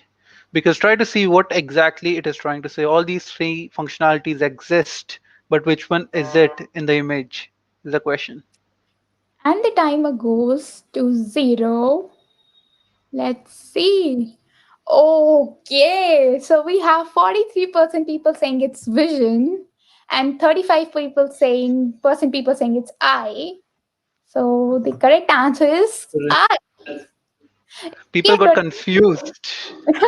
so let me just give you a one liner that TF dot I constructs an identity matrix or a batch of matrices. So, okay. What is this? Are we facing some technical issues or something? Because this wasn't supposed to be here. I don't know. Yeah. There had to be any GIF or something, right? Why Knock is it? knock back to team. What's happening, guys? I guess, anyways, we are short on time, so let's move on to the options, guys. And we are sorry for this Yeah. error. So let's move on. So I don't know whether you were able to see the GIF or not. So was it a math? Was it JS? And was it an error? Or I don't know. So we are really sorry for that. I guess a goof up, but I think we'll we look. will be able to answer. Maybe Yes, not. let's see. And oh, Okay. So they didn't get you. so so our audience guessed it right, and firstly, no one will write minus 50 in the chat, guys. Come on, no one will write minus 50 in the chat. It was a pretty good acting. Okay, so let's move on to our next question. Oh, we And have a the leaderboard leaderboard is here. here. Wow, we still have we have Shri Hari at the top. Nice. Shrihari And leading from the front. Nice. Then we yeah, have Narayan, Narayan. Jaideep, Whip, 18. This Very is our close Jordan difference you between, before. yes, as we have Let's even go. Jordan 414 We with a very have less like time, but he 2 questions to guessed. go. Yes. Okay. So I can see some music and a guitar. So what you guys can see, just think about it before I give you the options. And here comes the options. So is it tf.str, if or tf.string or tf.strings? What do you You guys know, think? it is again pretty confusing because str exists in Python. So will it be there in TensorFlow? Even string is there, even strings is Hmm. there. So let's see Oh, if our tensors know which string is the right string. okay, let's see. Okay, 60% of them say it's Okay, 30% so we say it's have string, 60. 40% say it's string. 60% of you are right. It's tf.strings. And Okay. let's move on to our second last question. So music is fun, definitely. But let's take it to next level, guys. Any gamers in the house, this one is for you. This image is a map of Valorant. So I hope you guess it right. It can be Haven, Ascent. There are five maps. So, it can be any of those five. So let's move on to the options to see which one it is. So is it split, or is it a map function, or is it bind? By the way, there's a hint of Valorant, there's a hint of TensorFlow functionalities which go with string. You can choose whichever you want. Maybe you get it right in the end. True. Just 5 seconds to go. Choose wisely. And And okay, 61% people say it's map function. Let's see not if you. many gamers in the house. No worries, guys. I think they haven't seen that game before. Maybe. Let's move on. This is our last question for this icebreaker. So, where is this 5006 going? Do you know the destination? I think it's TF everywhere. The options are tf.profiler, tf.tpu, or tf.train. It's the most easiest one, I believe. Perhaps. I think we can get 100% onto this. I Yes, it we definitely. should, we should. But let's see. No one knows because we did not keep it that easy for everyone to guess it, right? Because swags are just for few people, not for all. But definitely you all can fight for it. And oh, Oh man. Okay. So so 84% 84% of the people have guessed it right, which is TF dot train. train. Come on, guys, it was a train. Okay. So we have our top five winners. And thank you all for joining in. So don't lose heart if you not win this one because we have another one coming up for you. And before we get on to the further ones, I'd like to say that this coming up session, we have with us someone who is really strong with his technical skills, but at the same time, he has a strong sense of social responsibility as well.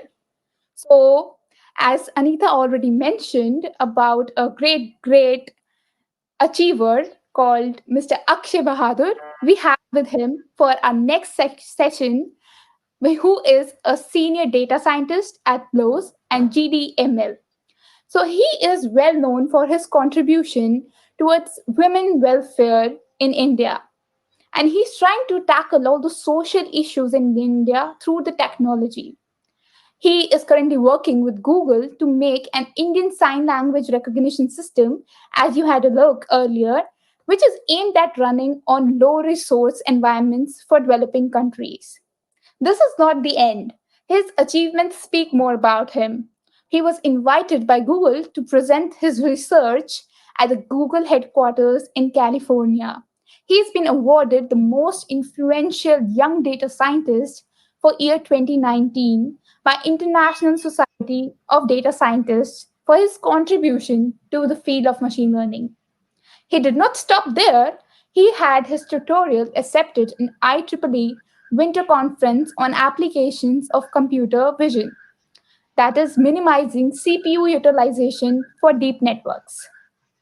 He also did his fame at Harvard College Conference in Cambridge, Massachusetts. He was also awarded Top Innovator by Intel. Akshay has a vast variety of open source projects that he did for Google as well as Nvidia. I think that's too much from me, and I'll give this all things away to Akshay and bring him aboard so that you can learn all these things from him as well. So please welcome, without any further ado, Akshay.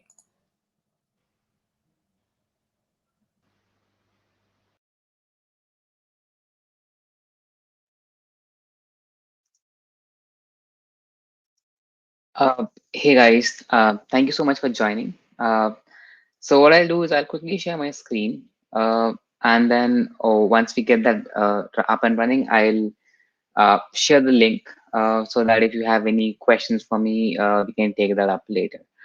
Okay, so before we start, just one quick question. So just before we start, let me just quickly start sharing my screen, and then we can move that forward. All right, just give me 1 second. Okay, all right. So let me know when you guys can see my screen. Can you add that to the stream as well? All right, so I think that you guys can see my screen. Okay, wonderful. Uh, all right, let's start. Um, okay, so first of all, thank you so much for that wonderful introduction. I don't really deserve a lot of that. I think a lot of people have helped me in achieving what I have. And if I can do that, then so can everybody else who is part of the stream and who's also not part of the stream.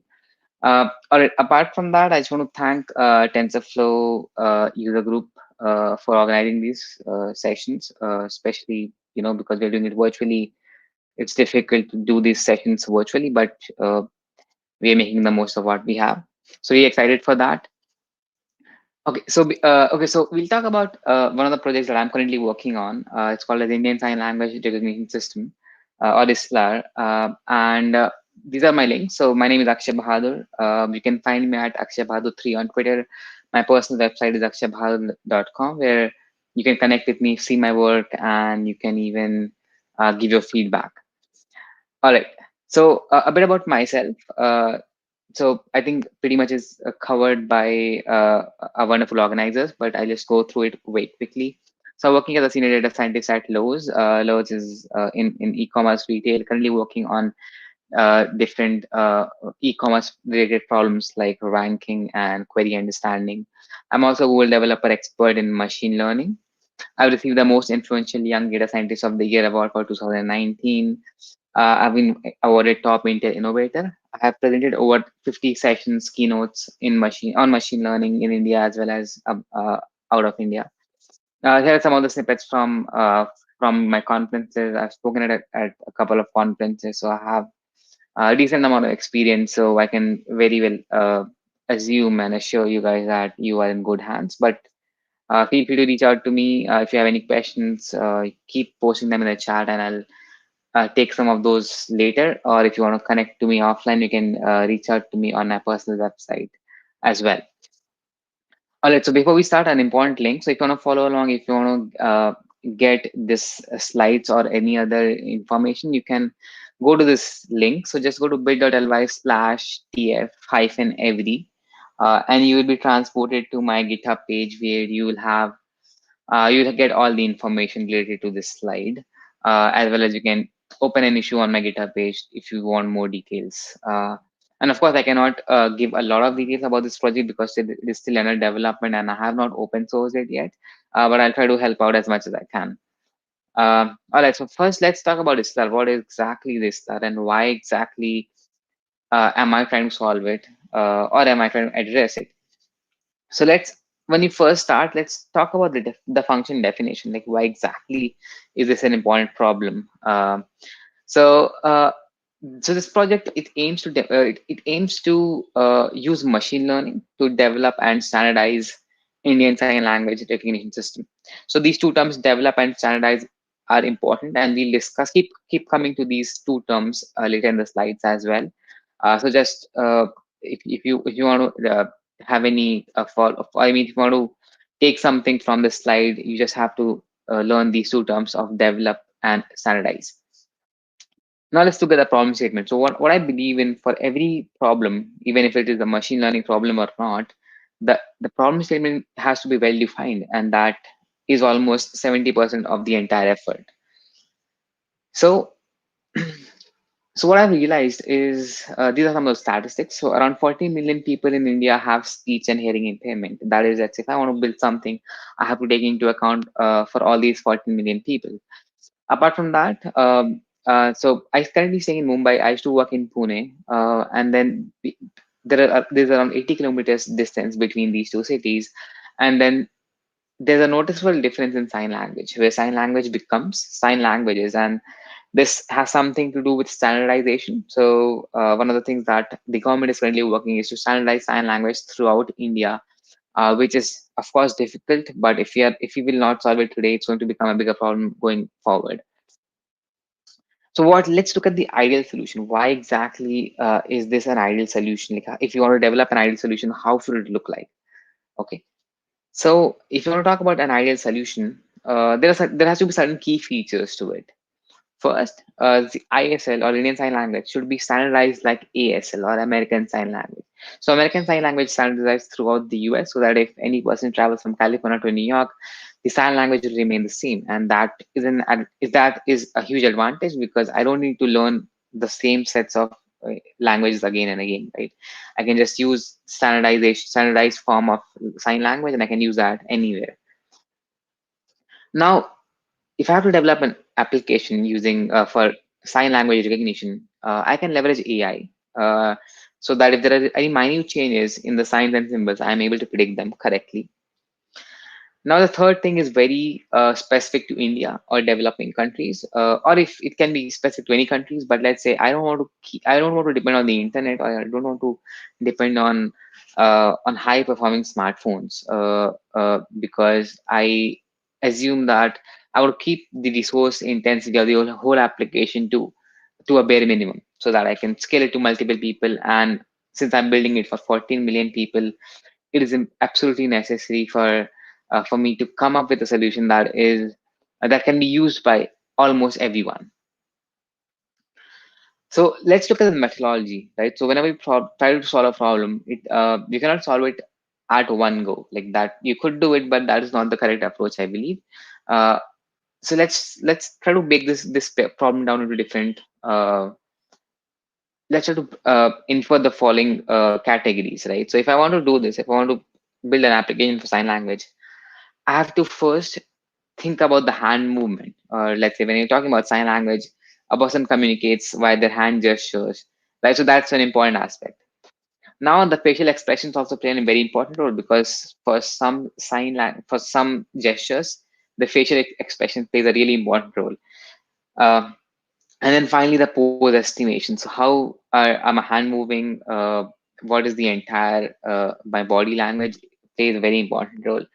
So if we can develop something which incorporates all these three features, we can develop a very robust sign language interpretation system. So let's look at how can we do this, right? So the development process. So what I did was I went to a sign language NGO, Deaf and Mute NGO in Pune, and I spent around 6 months learning sign language. And this is some of the students from that same institute, and they're helping me understand sign language. And this video was made for just my understanding. So these are different letters you can see, and these guys are so amazing that they can actually read lips and do it really well. However, for some of the younger people in the institute, it's very difficult for them to interpret sign language as lip reading. They can, of course, interpret sign language, but not lip movements. So this was very helpful. You can watch the entire video. It's around 6 minutes long. We were trying to, just get different. This was just for like testing out my applications. I just wanted some raw footage from how exactly they use sign language. So you can check out the entire video. So I divided the work into different phases. So the phase zero, or like the very initial phase, was just to work with hand movements. And when I talk about resource intensity to be kept at a minimum, I wanted to make sure that I could use computer vision to eliminate as much noise as possible, right? So in this case, as you see, um, I am kind of filtering out all the background noise, and I'm just using my hand gestures. So these are different gestures for numbers, and then similarly, you have different gestures for alphabets. And now what you can also see is that instead of using one hand, we are now using two hands. So A, B, C, D, all of these use both the hands for different alphabets. So once we have this, so this is a relatively easier problem, because either you're using one hand or you're using two hands, but still your region of interest are still your hands, right? So this is a very this is the simplest approach if you want to work on sign language. Just use hand gestures. And now what you can see is I'm only using blue colored gloves. So kind of I'm doing a semantic image segmentation using computer vision, and then I'm training my machine learning model on top of that, and trying to build a sign language interpretation system just for letters and numbers. Uh, all right, so this is a very simple problem. So this was a very simple interpretation of the first phase. Now, if you move to phase one, now you want to incorporate a more detailed structure. What we talk about is now we have incorporated both hand gestures as well as facial features. So as you can see, again, I'm only working on the skeleton images. So I'm not using the entire image. I'm just using a filtered image, black and white, which is and if you build a model on top of that, and if you inference it at real time, it's going to be really fast, even with a very low budget smartphone. So right now you can see that these are some of the different gestures, and then of course you can incorporate as much as you want to, and it can use facial features and both your hand gestures. So this is like a initial design of this. You can see that in the background there's a lot of clothes and all. However, still my machine learning model is able to identify the gestures, and at the same time my computer vision the computer vision techniques that I'm using is able to segment out my region of interest from the entire image. So this kind of eases the development process, because I am not really working on the entire image. I'm just working on part of the image. And if I run it on a simple CPU or my smartphone, it's going to be really fast. Uh, you can, of course, you can watch the entire video on my YouTube channel. So let's now go forward and let's try to talk about something else.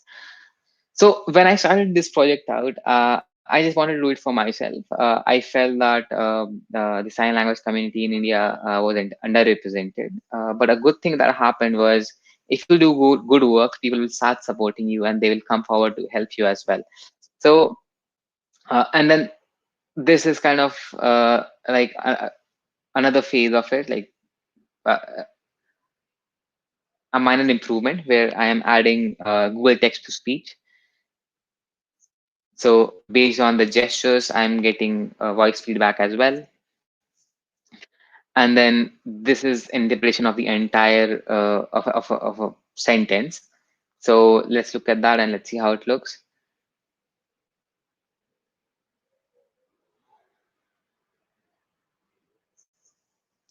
So using these techniques, you can kind of uh, incorporate gestures and sign language so that you can uh, have a like a very simple model ready for very day-to-day activities or day-to-day communication.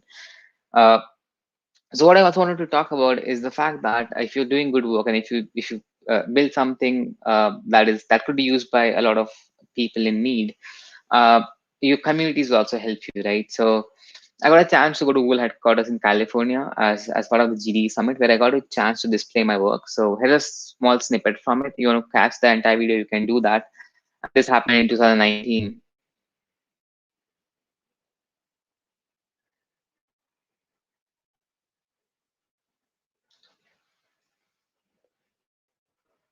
So you can catch the entire video on YouTube. The link is, of course, that I've shared previously. Uh, Now, a great thing that happened at that conference was that my work was appreciated, and of course, it's really great to see that your work was appreciated. But more than that, I actually got a chance to address this problem and make sure that this sign language community in India was understood on an international level. Um, so seeing this, Google decided to create a small video on the work that I was doing. And the next slide is going to talk about that work itself. And feel free to maybe if you want to skip it, that's fine. It's a 2-minute video. Just talk about my journey and how I started doing it.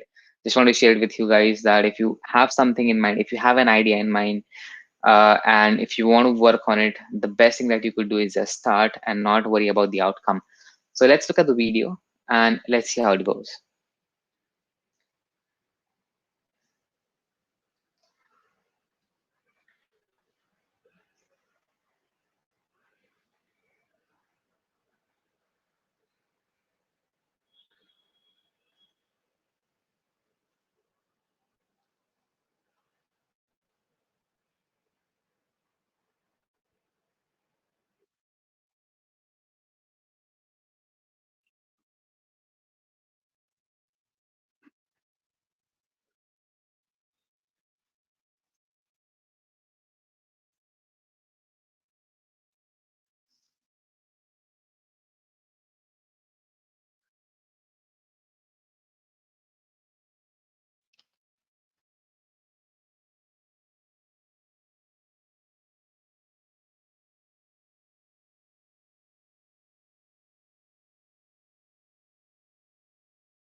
All right, so you can watch the entire video and you can watch the entire video later on.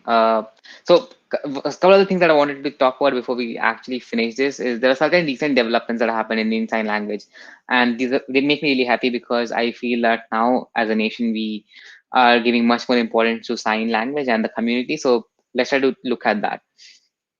So at the 72nd Republic Day, which happened this year on 26th January, sign language was actually added as one of the key features in this the parade, and it makes me really happy because I saw that and I could not believe it because, to be honest, I actually felt that this was a big major achievement for people who are kind of working towards this cause. So a big thank you to the country, the ruling party to help this this thing. Also, NCRT materials were made available in Indian Sign Language. So people who don't know NCRT, these are the ones that kind of dictate the board and whatever the education that's being followed. So previously, the material was not available in sign language, so people had to create their own materials to help the students. But now it becomes part of the government guideline, and this happened in 2020. Sorry, 2020. So 2020 was not a very bad year after all. And then recently, as recent as February 17th, which is I think a couple of days back, there's a new edition of Indian Sign Language that was released, the third edition, which added 10,000 more terms. And you can check out the entire link in this. If you click on this, we will be transported to a page which will contain all this information. So they have open sourced it. There's a Google Drive link, so you can go to that Google Drive and you can check out all these new terms that are added. So these are different videos. These are divided into different categories like everyday terms, agricultural terms, technical terms. So mostly to be used by people who want to communicate with sign language with deaf and mute people. So a big thanks to the Indian Sign Language Recognition and Translation Committee for uh, trying to make sure that this is incorporated. So with that, I would like to end this session. I hope you guys had fun. If you have any questions, feel free to reach to drop them in the comments. Again, if you I I mean, this is of course a presentation, but of course I can make changes depending on what you guys think of it. So go to akshaybhadur.com and then you can give your feedback if you like the session, if you don't not like the session, if you wanted me to add something. So this is it. This is me signing off, Akshay Bahadur, and you can see all the links. So you can follow me on Twitter at akshaybhadur3. You can see my work at my personal website, akshaybhadur.com. And if you want to have a look at all the links that I mentioned, go to bit.ly/tf-every, and you'll be transported to my website. Sorry, you'll be transported to this GitHub page, which contains link to all the slides. And another thing that happened was I am currently using another technique which is much faster, and it is quite better than what I was previously using, and that also uses an open source project by Google. So I will not tell a lot of details at this point because I've not tested it out yet. But I am trying to build something which is going to be much more robust that previously was there. And then once that happens, I'm going to release this open source it once it becomes mature enough, so that you guys can play around and maybe develop something on top of that. So with that, I'm going to stop sharing my screen and let's see if you have any questions. I will be really honored to answer any questions. Thank you, Akshay, for bringing in the revolution and creating an impact. We wish you all the very best for it. So, firstly, I would like to encourage every one of you to give something back to the world. And your story inspires a lot of us. So, we have a first question from Raghav Sharma, who says, "Can you please tell me how to black out the background and capture only the facial expressions and hand movements?" Great. So a couple of ways of doing it. I cannot tell exactly what I'm doing because I have not open sourced yet. But what I can tell you is like a brief an idea. So I use something called as facial key point detection. So you can actually develop a model which is going to, whenever it sees a face, it's going to get all these facial key points. So you can use that. And then plus for hand gestures, I've already told you I have used color segmentation. So I wear a blue colored glove, so I segment out just the blue color from the entire image, and then I kind of overlay both these, and then you get an image that is just your skeleton image. But there are better ways of doing it. Of course, you can actually use something called as open pose, which is an open source project which helps you do all that, but it's a bit slow. I'm currently working on something which is a bit faster, but I'll talk about that at a later point. Definitely, Akshay will be looking forward to it. So, do we have one more question from Amit Srivastava, who says, "What was the process of coming up with a technical design for your project? What kind of research you did on the existing work, which can be papers, research papers in this area?" Sure. The technical design part was to, as already mentioned, I think the problem statement is has to be really well defined, because you want to make sure that uh, you you understand the problem really well. So basically, when I wanted to do this, I thought that I'll just learn sign language in a week and then do the project by the end of 2 weeks, and I'll be done. However, when you actually work, like when you actually went to this NGO and I started learning sign language, it was really difficult. And then I also came to know that sign language is not standardized, so you have to take into account certain if you spend time on that. I spent around 6 to 7 months just on the problem definition part, because I don't want to kind of uh, uh, hurry onto the solution and cannot do something which could be used for everyone. uh, and so yeah, so I've currently submitted a paper on this, and hopefully it's going to be published soon. But apart from that, there are other people that have also done great research in this field of sign language. So I have only worked on sign language. Some people have papers on lip reading. So based on machine learning, based on different lip movement, they can predict what the person is saying. So that is something that could be also be helpful. But I'm just saying that you will find a lot of research papers online as well. Thank you, Akshay, for sharing your research and the way how you it's pretty good to know that we take a lot of time for just to get the problem statement right and then going forward for the solution. Yes. Yep. All right. So I guess we don't have more questions. We are kind of short on time. So definitely, guys, if Sure. your question is unanswered, you can reach out to akshaybahadurcom, if I'm right, and Yep. Sure. you can bombard him with a lot of questions, and he'll answer all of them for you. I'll answer most of them. Yes. Almost of them for you. Yeah. Yeah. All right. Thank you guys so much. Appreciate it. Thank you, Akshay, for joining. Yeah. So right now, guys, the way you guys can contribute is by sharing our event using our hashtag, which is TF Everywhere India, and tag us at TFUJ India.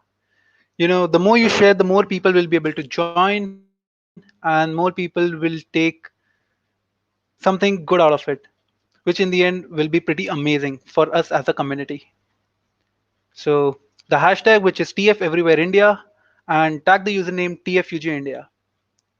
So moving on, I think the code which I'm going to state is pretty much made for this person, which is age is just a number. And Rishit is an example of it. Want to know how? Let me walk you through few of his achievements. Rishit Dagli is a high school student, a TEDx speaker, and a TED speaker. He actively shares his knowledge by mentoring TensorFlow User Group Mumbai and also delivers lectures at various national and international events. Rishit is also an organizer at Global AI Mumbai and Kotlin Mumbai Group. He is also an AI ML moderator and a member of Google's Community Lead platform. He is also Google AI Explore ML facilitator and a certified TensorFlow developer. Pretty cool, right? More to go. He's also interested in research and has published few research papers in the field of artificial intelligence and mathematics. Apart from these, Rishit has also represented India at various competitions and hackathons, and even won couple of them. And he is just in 11th standard, and he is just getting started. Age is just a number. Ladies and gentlemen, it is my honor and pleasure to present you our young champion, Rishit Dagle.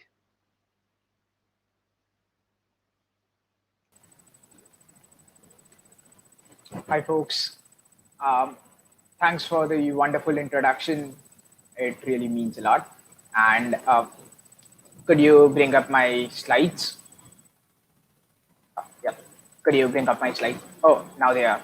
So before I go any forward, um, I just wanted to let you know that I've switched on captions from my end, and you'd see it down here. So today we'll be talking about deploying your machine learning models and how you can ease it or make your first deployment.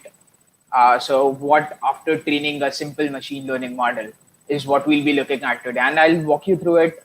I'll make it pretty easy for you and you'll make your first deployment today too. Because the bad news is that most machine learning models do not get deployed. And let's put some numbers into this equation, and you'll see that 90% of machine learning models do not end up deploying. And there are a lot of reasons for that. But in this talk, you'll see how you can simplify it. So, so another common misconception I've come across is that writing the modeling code or writing the code which actually trains the model is the main part. But well, if you see this cool little representation by Lawrence Marani, you'll know that the modeling code is actually a very small part of the entire machine learning process. And there is a lot more to it. Serving infrastructure is a major part of it, which is what we'll be looking at today. So, hi everyone, I'm Rishit Dagle, and I'll not go over this in detail. Thanks to the host for the wonderful introduction. But I'll just let you know that if you want to find me online, you can find me on Rishit_Dagle on Twitter and on GitHub too. And if you want to know more about me or my projects, feel free to visit my website, rishit.tech. So yeah, let's go ahead. And before I talk about before I actually talk about deploying machine learning models, I do want to talk about who the ideal audience would be for the next 30 minutes or so. So it would essentially be people who have worked on deep learning models. So I want you to have created a simple deep learning model, a simple machine learning model. It could be anything. It could just be a single neuron too, but I want you to have created it. I don't expect more about deploying or prerequisite knowledge about deploying, but I expect you to have created a simple machine learning model. Could be with Keras too. And it would be developers who are looking for ways to put their model into production, into a production ready manner, which is what, of course, we'll be looking at, making model deployments easy. So I've seen a lot of people asking me, why do I really need to worry about ML deployments? And I believe this is a very accurate representation of the ideal scenario. Your model does well or does a good job in the testing or development set. And when you bring it out into the real world or production, that is when problems start coming and things start failing. You'll come across a million problems when you bring it out for people to try. So when you bring it out into a production environment, just a couple of things. You need to have a resilient pipeline to serve your models, an efficient way for your users to pass in data, give your users what they want. They should also have minimum latency. You need to manage multiple model versions and do that efficiently so that all the users have a good experience with your machine learning model and a lot more. So let's take a look at how you would want to do that. So building on top of this, let's talk. Uh, let's talk briefly about a couple of things which I want you to take a look at, which we'll be covering in this session for deploying your models with TF serving. So first, of course, you want to get the model and package it in a way that you can use it in a production environment. You ideally would not put a Jupyter notebook in the same format into production. Well, if you could if you wanted to, but it's generally not advised to do so. So this point says here, I want to package the model in a way you could use it in a production environment. Then I want to host my model on some cloud hosted server or some server in general, so my users can use it, provide them the model. And now that I've also posted my model on a cloud hosted server, I need to maintain it, right? A couple of main things which I refer to while I say you need to maintain the server is I need to be able to auto scale. I should be able to handle the number of users. You should be able to handle the number of users if you experience an increase in them. You would also need to increase your resources, and you need to do all of this. Hopefully, you have users from around the world, so you would also want to ensure global availability. But that's not it. After this, I also need to make sure that users are getting minimum server latency. So users should not have to wait in front of a black screen for 10 seconds or so. I also need to ensure all of this. And finally, as I have ensured all of this, I also need to have a resilient API which can take users' data and send it to the server for machine learning and give back the users the inferences from the model, or maybe make some modifications to the inferences and give it out.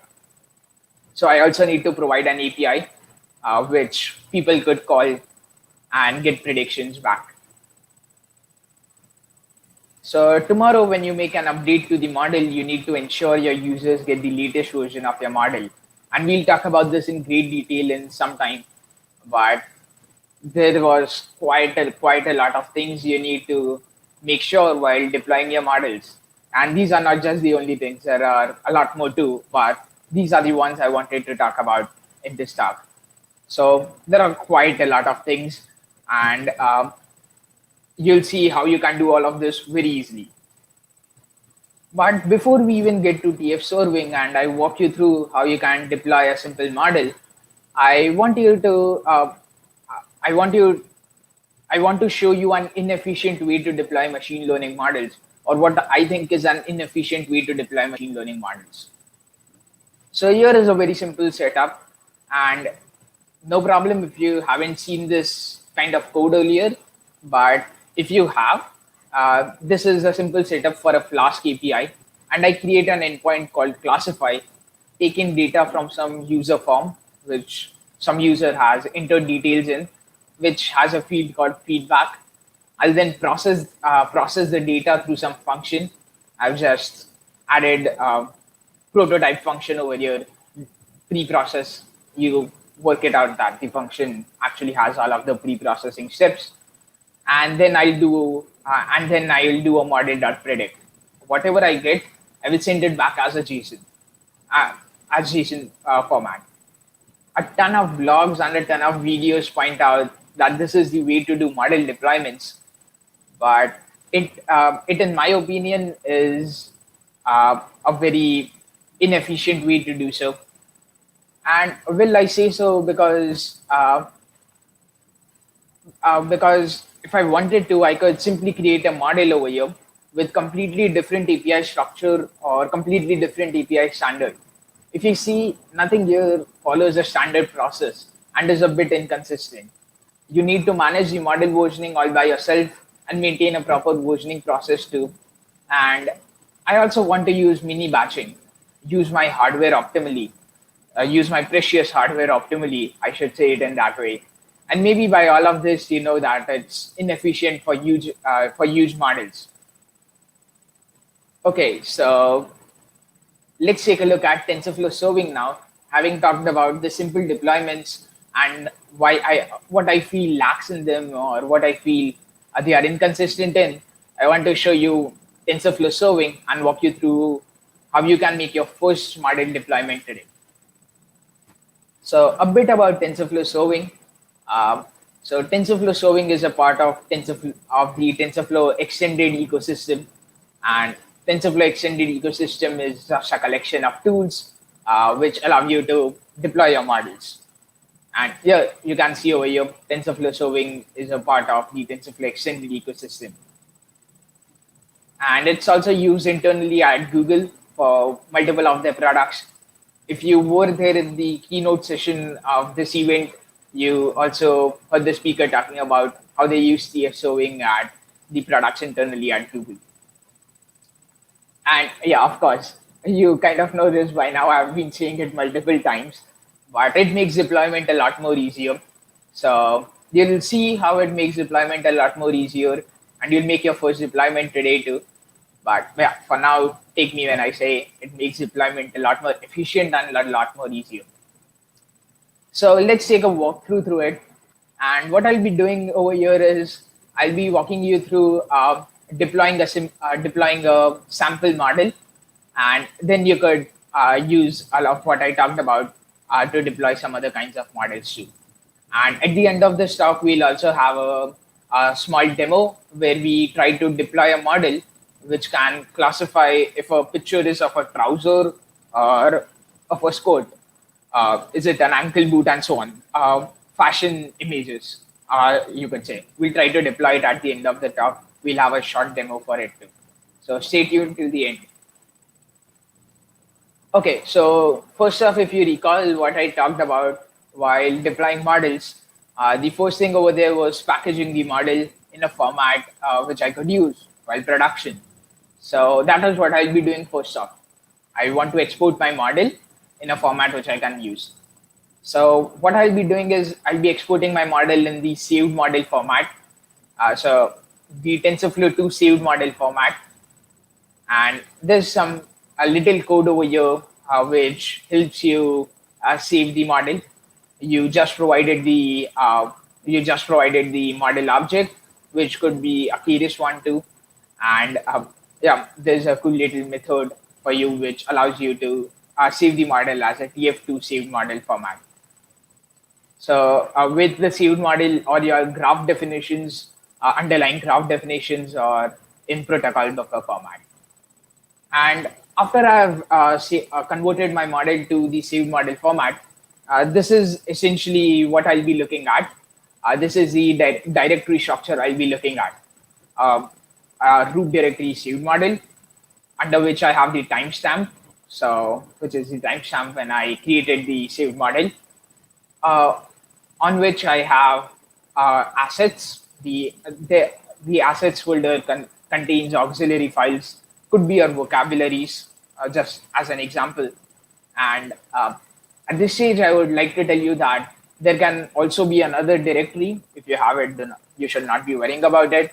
There can also be an extra assets where higher level libraries and users can add their own assets to that coexist with the model, but are not loaded by the graph. So so also the extra assets is not managed by the saved model libraries. But I'm taking the example of a simple model, so I don't have any extra assets over here. After which I have the variables folder, which, as the name suggests, has all the variables. And I also have the saved model.pb, which contains all the graph definitions as metagraph. Oh, my screen. Okay, yeah, my screen's on again. Sorry for that. Yeah, so all the graph definitions in the saved model.pb are in the metagraph def protocol buffers. So this is ideally what you get once you have saved it to a saved model. So let's now talk about TF serving. So you'll see some code on this slide over here. Don't worry what all of this is. If you don't understand all of it, we'll take it down piece by piece and essentially walk you through to making a simple deployment with TF serving. So first off, we are calling the TensorFlow model server. Of course, I want to use TF serving. Next up, I have the REST API port, where I'm essentially telling it on which port I want my model to be serving a REST API. And at this stage, I also want to tell you that TF serving at the same time can allow you to also support gRPC. So you can have a gRPC endpoint too, which you can get predictions from. And we'll take a greater look at it in some time. But yeah, it also supports gRPC right out of the box for you. I of course have the model name. I'm just passing a test, which is one of my favorite names when I can't come up with any other. And finally, I pass it the model directory, which is where my saved model is stored. Super simple to leave. Also, what I do want you to know is I sent it a path of the saved model directory. This could also have been a Google Cloud Storage bucket. So what I do want you to know, Google Cloud Storage bucket or any other FTP system, what I do want you to know is you are not required to mount your file system. You can simply provide some credentials and directly get the model from GCP bucket. Could be S32 or could be your own FTP server too. You get the idea. So I want you to take a moment, look at the kind of code we have written, look at the little code we have written. You wrote very little code. You now have two endpoints, multi-model or two endpoints ready, up and running, where you can start predicting from. And you can also give labels to versions, so which model to load and serve and all of that. So you can also give specific versions to models, and we'll take a look at that. Oh, so before I actually move on to inference, I do want you to know in the last slide I talked about not mounting the file system. I would also like to tell you, we'll take a greater look at it, but I would also like to tell you that you can do something like every time you update the file system with a new model, TF serving could fetch the model for you. So let's take a look at inference. We essentially got the serving part up and running. Let's take a look at how I can infer. So as I said, you have super consistent APIs with TF serving, simultaneously supports right out of the box for you gRPC and REST. And another cool little point, minor point, which I wanted to add was no lists, but list of lists. And what this means is this is super simple for a lot of folks who have who have machine learning experience. But if you don't have an in-depth experience about it, I'd like you to know that this is how you'll be passing data in lists of lists. So I'll be getting back a JSON response from it. And let's talk about inferencing with REST. So I'll be getting back a JSON response from it, the ideal one. And I can also specify a particular version of the model I want to do the prediction on. So let's take this piece by piece, the URL which you'll do prediction on. So first off, you have the port. I want to do a REST inference. So I have the port 8501. And then I have the model name. So remember, I wrote the model name as test. Then I have the version, after which I could specify the model version too. So I could make predictions from a particular version of the model or the latest version of the model too. Very easy with TF serving. So here's a simple example where I send an API call using Python. Could be any other language. Any language can do a REST API call. But for an example, I show how I did a simple REST API call with requests on Python. And you can see that I have the URL over there following the consistent API URLs which we talked about. So you saw about inferencing with REST, and now I want to tell you a bit about inferencing with gRPC. So with gRPC, you essentially have better connections while inferencing, since you use gRPC stubs and you have RPC methods, and inferences are essentially more redundant than REST, more redundant, faster, and efficient than REST. So also all of your data, if you're doing an gRPC inference, all of your data is first converted to two protocol buffers, and all request types have designated all requests have designated types. So what this means is I'll be telling the server that this is an integer, this is a float, and so on.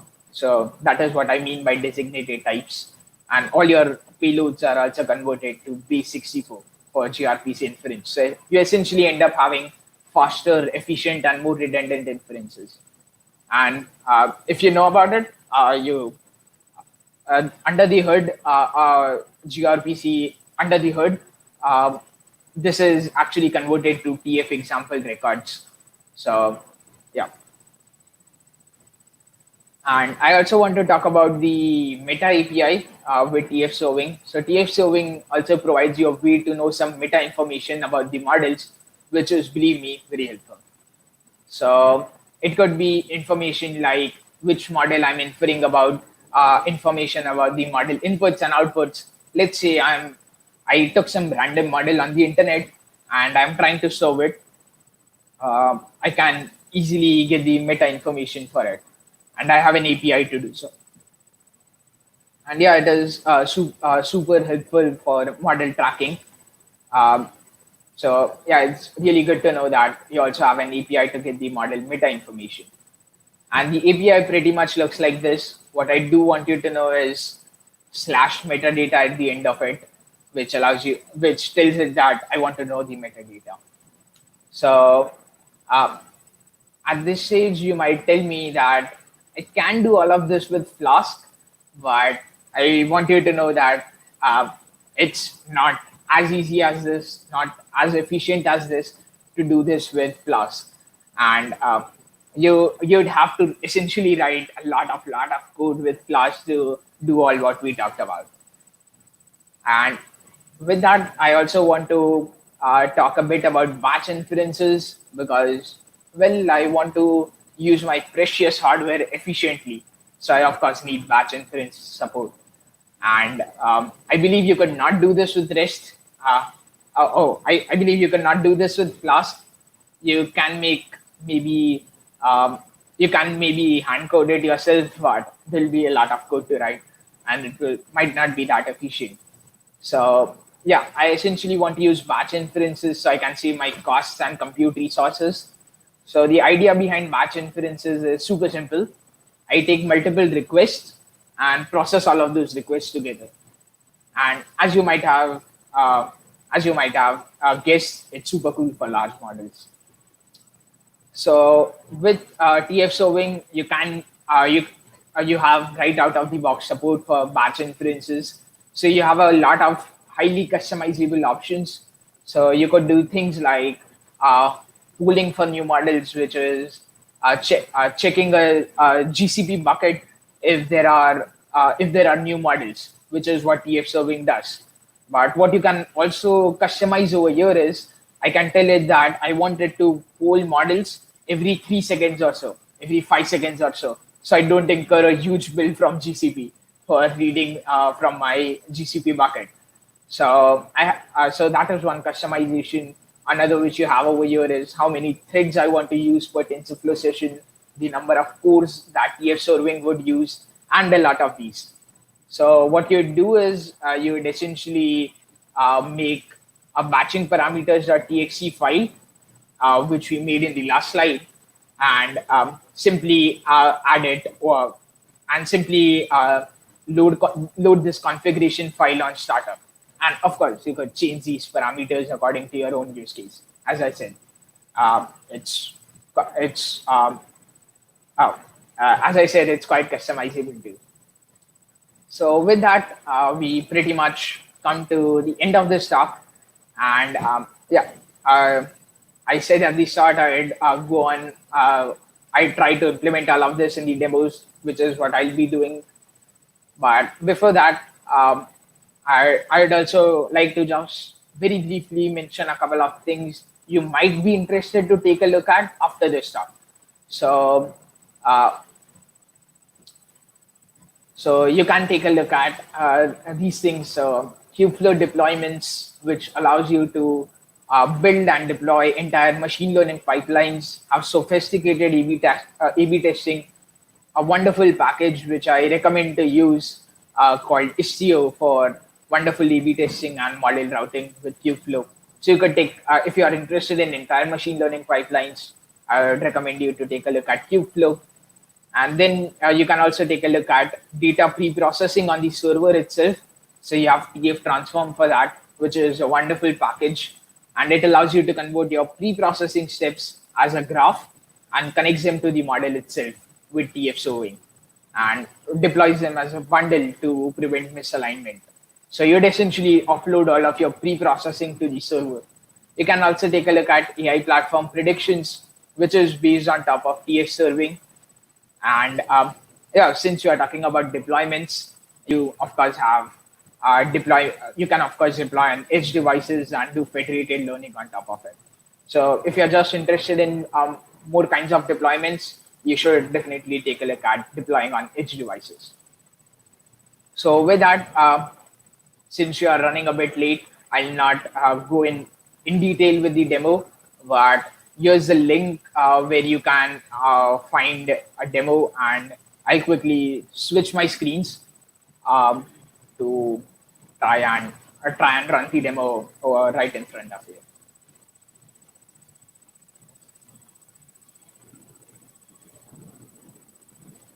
Okay, give me a moment. And here I am. I believe my screen is now visible to you. Could you bring up? Oh yeah, here it is. So I'll zoom it out a bit. Yeah, this looks better. Okay, so the link which I provided redirects you to the GitHub repository for this talk, and this is meant to run on collaboratory, so you don't have to install a single thing in your own laptops. To just do it a bit quickly in front of all of you, I'm running this on my private instance, but there's this collab button made so you can run it on collaboratory itself.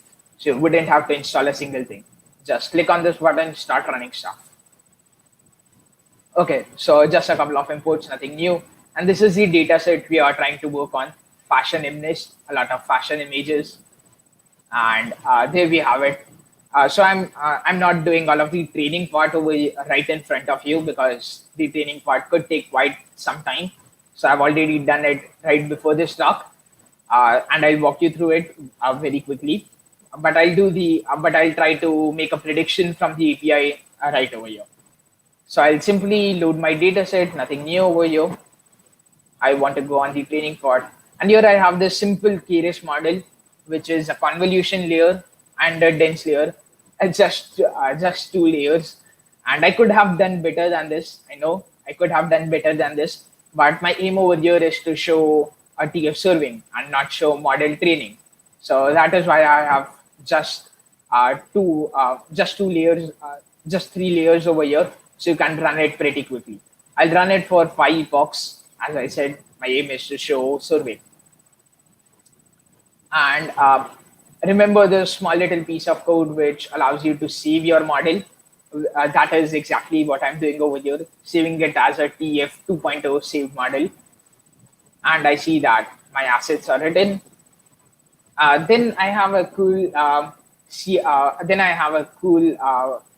cool interface which is called the Save Model CLI.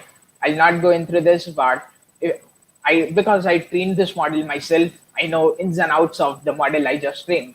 But if you're taking a random model of the internet, you Save Model CLI will help you know more about the model very easily. So very useful. And after which I install TF serving. I of course have it installed. I installed it right before this talk.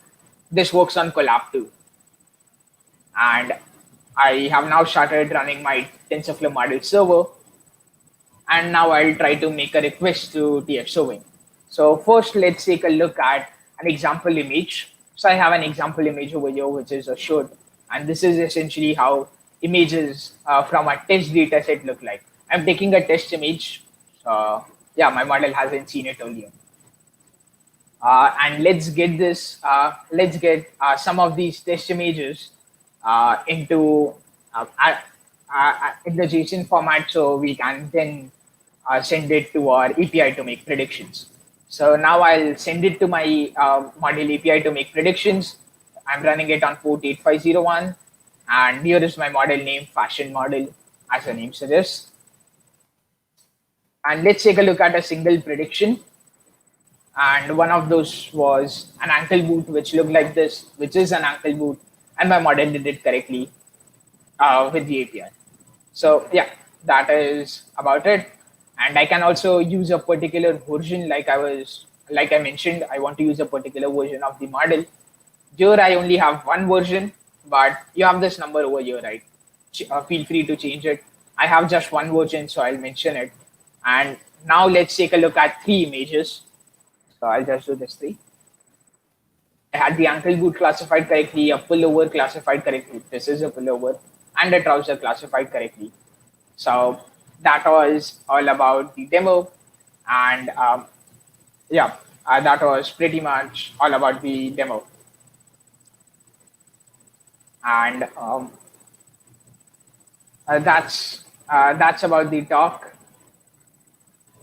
And if you want to take a look at the slides, here are the slides. Just go ahead to this URL. You'll find all the slides over here. And yeah, that's about the talk. And I'll leave this to the organizers since you are running a bit late. But if there are any questions, you could most certainly reach out to me online.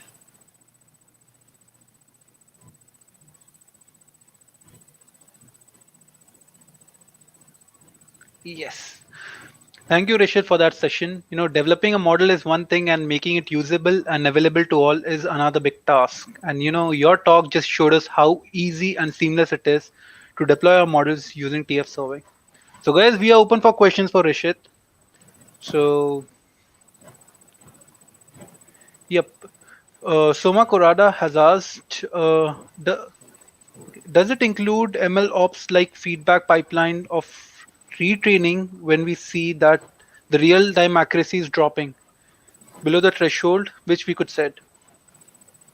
Oh, so TF serving just allows you to serve models as far as I know, and does not allow you to implement everything in the MLOps feedback pipeline which you mentioned.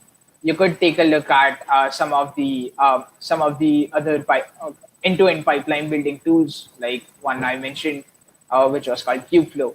But as far as I know, TF serving doesn't allow you to do this.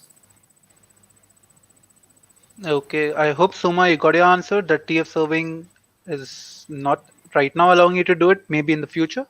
Yeah. So do we have a next question onto the screen, guys? Yes. Kostub asks, can this act like an interface server for a frozen graph? And regards to the speaker, good going, Rishit. Hearts and hearts. Okay. So yeah, it can you can also inference with the TF1 frozen with the TF1 frozen graph format. Uh, yeah, you could also do it right out of the box with TF serving. I showed you with the TF2 saved model format, since it is what is mostly used out there as a kind of as a way of exporting your model. But yeah, you could also do it with a frozen graph. Awesome. So, Rishit, pretty much we'll be taking only two questions right now, just because Yeah. we are short on time. But definitely, guys, if your question is unanswered, you can reach out to Rishit. Rishit, can you tell us where can they reach out to you, if possible? Sure. You could reach out to me on the Twitter links I just shared.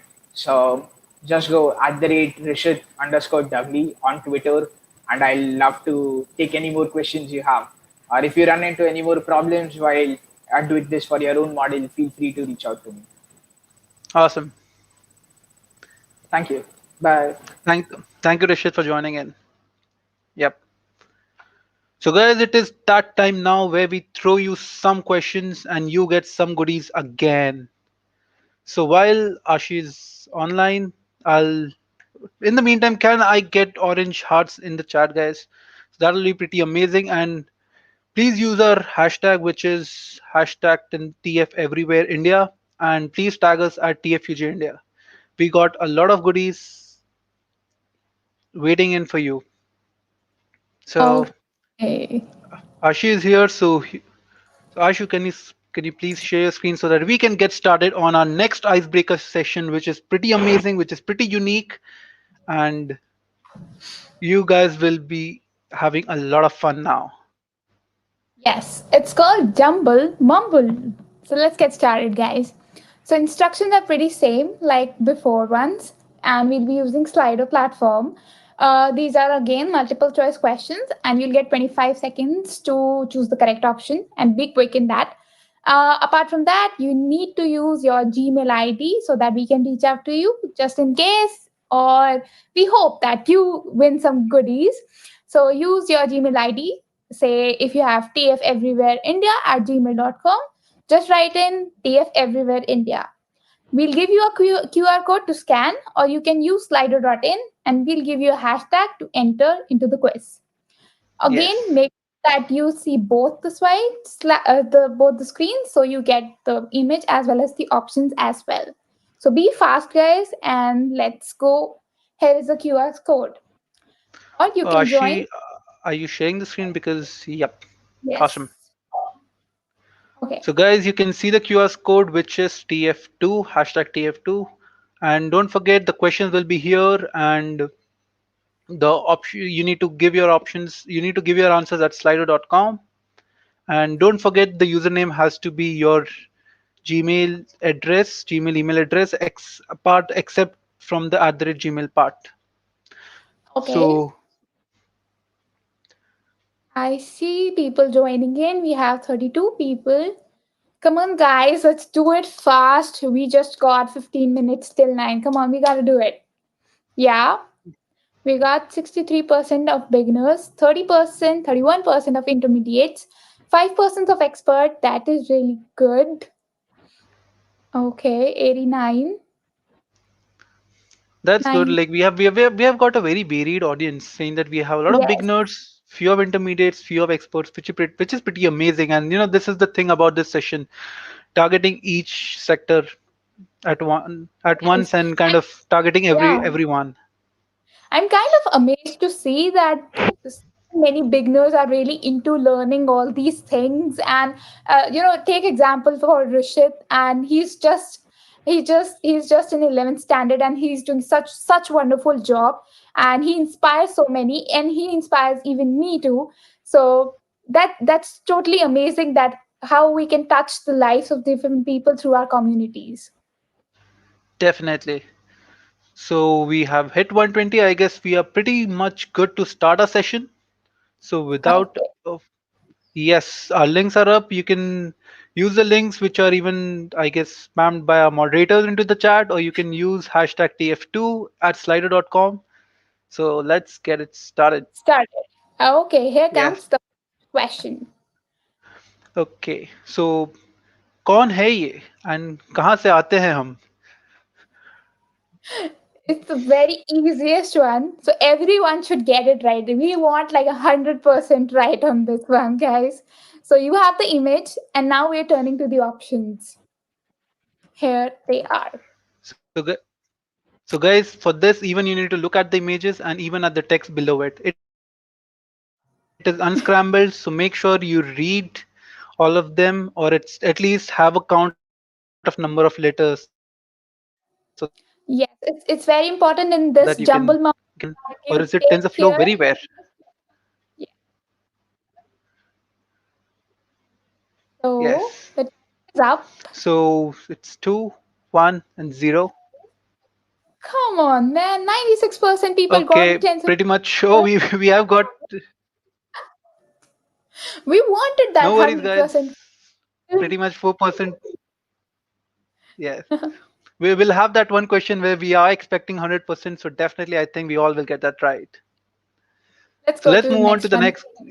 next question. Okay, so everyone just go and say hi. So you have a scrambled word here, and you have a picture. So you just Uh, need to figure out what it means.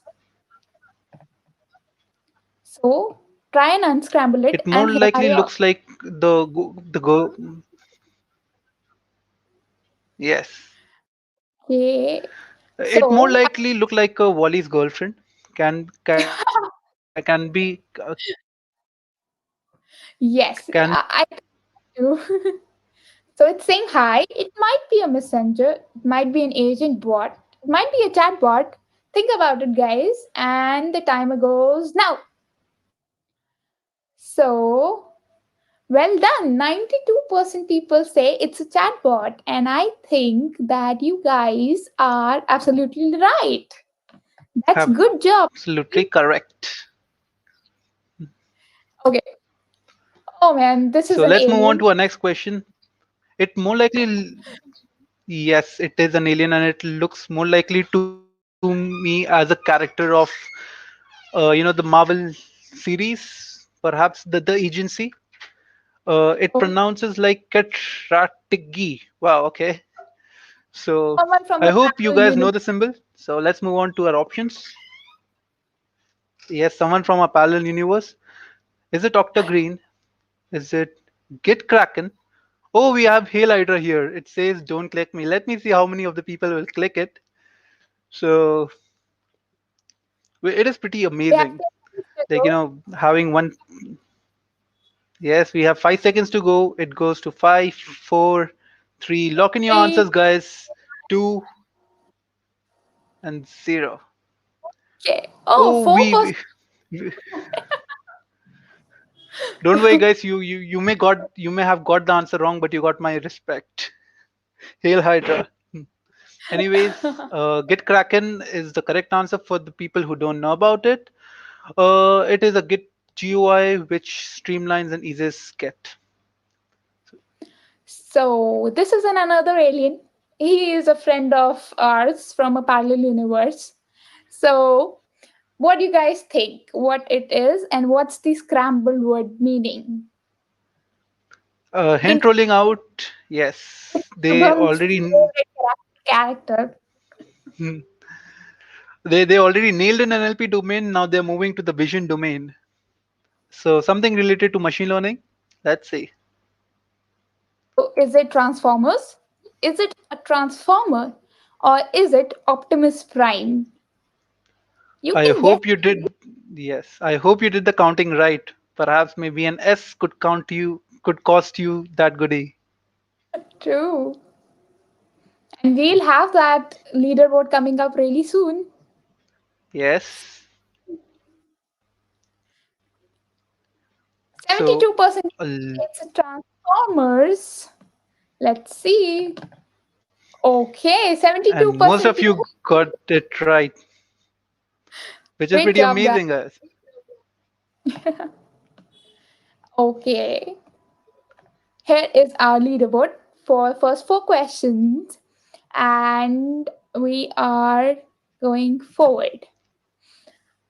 Okay, so criminals can't use secret exploits in your code if your code isn't secret. What does this meme means? Unscramble The the only code thing I below. understand is, yup, the only thing I understand is Nepo Socorri. I don't know what does it mean. Is it Spanish or something? I guess our team did a really good job in unscrambling it. Let's see. Let's see If your you options. understand the meme, you will definitely be able to get it. So here are options. Yes. Is it source So is code? it source code or is it open source or is it low code? Okay. Which one is it, guys? You got 10 seconds. I'm pretty confused. Yes, I'm pretty Oh, confused in the first two, maybe, because I did not look at the characters. okay. People say it's open source. That's right, people. We got 140 people and So was it the 85% say. meme or was it you were able to figure it out? I think that was your hints. Yes. Oh, So, another alien from the another okay. world. We have. How do we spell it? Mirabikit sounds like a Harry Potter spell. Exactly. Can And you even I guess has two wands to logo? it. Guys, can you identify the logo? It's just a hint for you. If you can, you get definitely got it right. So here are your Perhaps options. I guess yeah, this one will be the decider one maybe. One of the decider questions. Maybe it's tough because I don't know how many people would have seen it. But here are the options which are MQ Rabbit, Rabbit MQ, or Rackubit. So These are all new to perhaps me. exactly. I don't know how many people might have maybe familiar Heard to about it, it. but exactly. Let's see. Let's find it out. And Okay. we got a pretty smart audience right now. We have 77% of the people saying it's Rabbit MQ. That means, 130, Wow. 133 people answered and 77 are pretty confident onto that, which is pretty amazing, guys. That's really amazing, guys. Oh, this is my favorite one. This is really favorite one. So, I see a computer. I see the smart. Proscient nivosi. Exactly. We might say it like proscenium. Yes. Nivoski. Okay. It's another spell rolling out from Hogwarts. Hogwarts, sorry. So we see some exclamatory marks. We see some dots. We see a computer. So what would it stand for? Make sure, guys, you just count the number of characters so that you don't miss any on any alphabet. So here are your options. Is it deep vision? Is it Is it computer deep vision? vision? Is it computer vision? Or is it supervised Or is it vision? supervised vision? Yes. 10 seconds to I forgot go. to count the characters. Yes, I'm not sure which one is it. But one thing I Hmm. definitely know that the second half is vision. What is the first half? Okay, 92% people say it's computer vision, and I think that you are absolutely right. Come on, guys, that's what the goggles were for. A computer can see through goggles, smart computer. I think Okay, most of the people are so getting it right. So perhaps everything will come down to just to timing. So oh guys, bhai, इनको क्या हुआ? this is a very famous image from the match which is Lee Sedol versus AlphaGo, and it has a very famous move called as Move 37. So this image kind of, I would say, AlphaGo is basically a creation of this from the thing which is unscrambled. So I hope you get it right. It pronounces like Oteen. Leave it, leave it. Let's go to the options. Let's go to the options. That's the options. Yes. So is it deep reinforcement learning? Is it reinforcement learning? Or is it reinforcement learnings? Perhaps there can be two right options to it, but which one would would be equal to the number of characters we unscrambled? That's true. We got 5 seconds to go, guys. And your timer ends to 3, 2, 1, and 0. Okay, And reinforcement learning. 93% of the people have guessed it right, which is pretty smart and pretty amazing. It is definitely reinforcement learning, and it is a type of machine learning which kind of tries to mimic human intelligence. Okay, so we want this like 100% right. So if you are a beginner, you are an expert or an intermediate person, you have done this, you know this. And it states like a quote that don't worry about it if you don't understand. So just make sure that you get it right. We want this I right.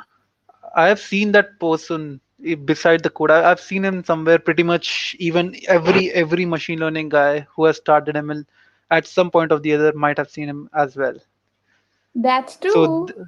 this is the question where we are expecting 100% correct answer. So can we see it today? Who said Oh, this quote? Was it McCarthy?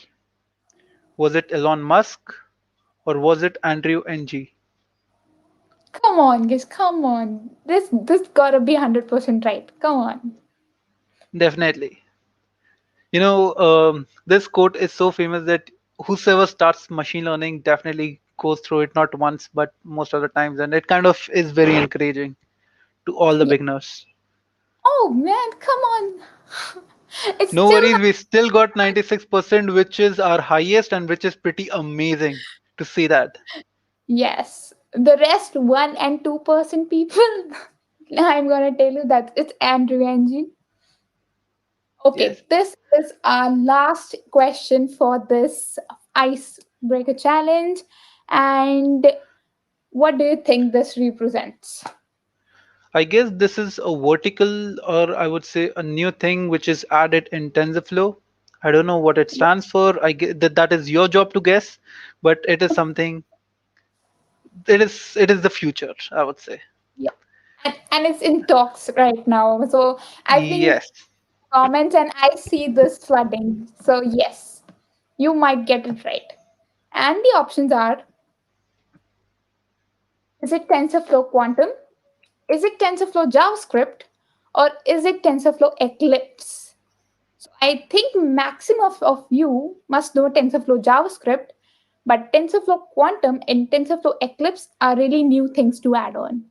So let's see Do who they gets. do they actually exist for the thing? Is TensorFlow Eclipse or TensorFlow Quantum a thing? Maybe, maybe not, We or should maybe ask. it may We should exact. ask. We should ask Googlers. We are having a really good session with them. We'll ask them. We have So 98% people saying it's TensorFlow Quantum, which is the right answer, and I'm glad a lot of people are updated about it. yes, TF, definitely. yeah. Okay, so I am going to end this session now.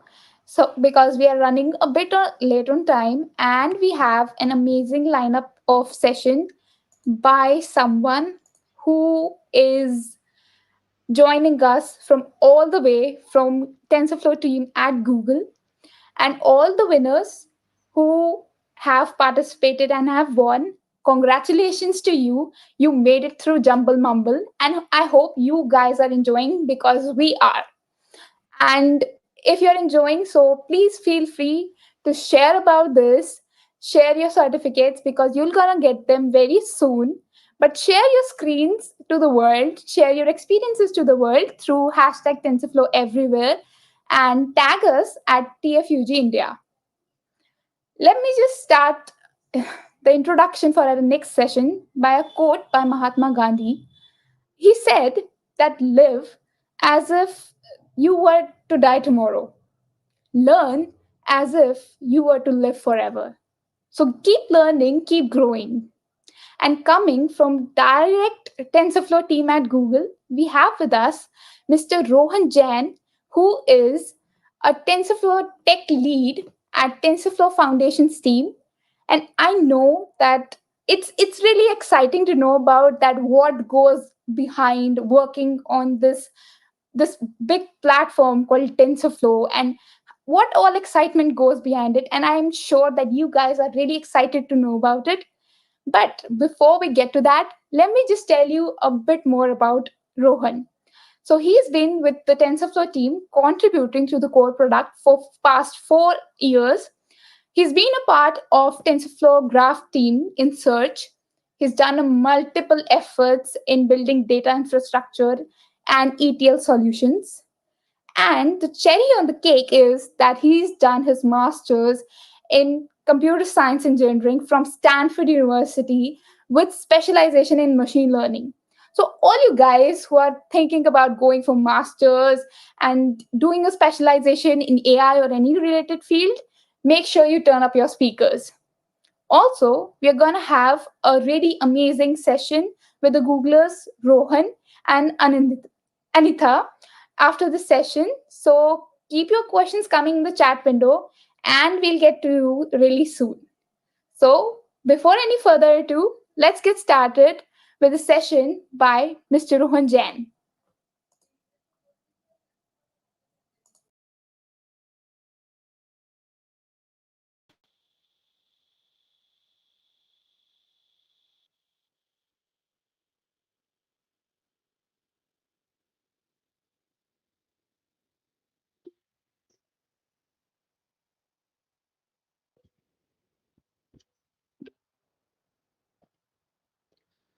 Hello, everyone. I'm Rohan. I'm one of the leads in TensorFlow, and I'm here to talk to you about what's new in TensorFlow 2 since TensorFlow 2.2 about a year ago.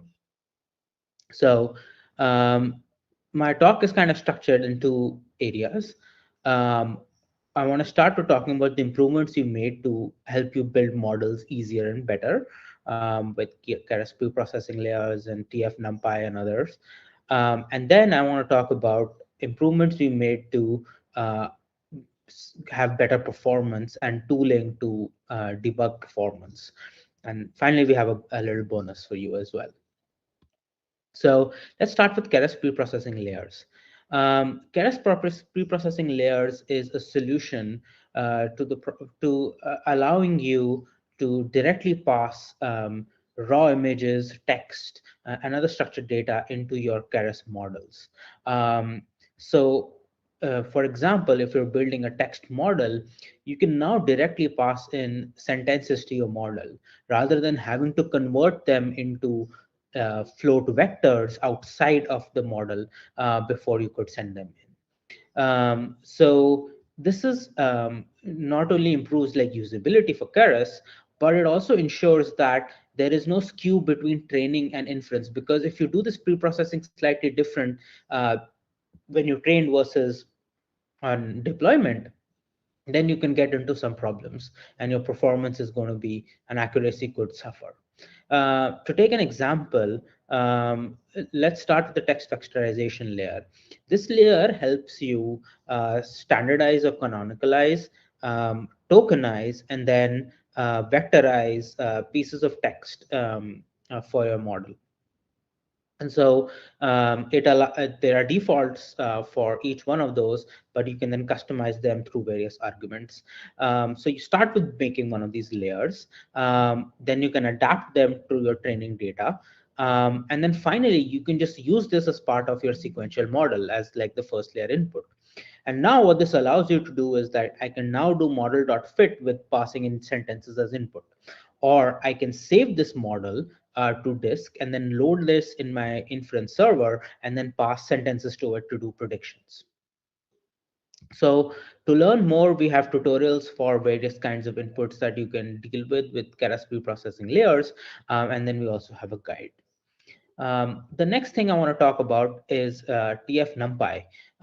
This is a super exciting project that allows a NumPy type interface for TensorFlow. And not only do you get like the NumPy API surface, but you get all the goodness of deep learning and machine learning that you get from TensorFlow, which means you can run this on accelerators like GPU and TPU. You can differentiate and backprop through NumPy code.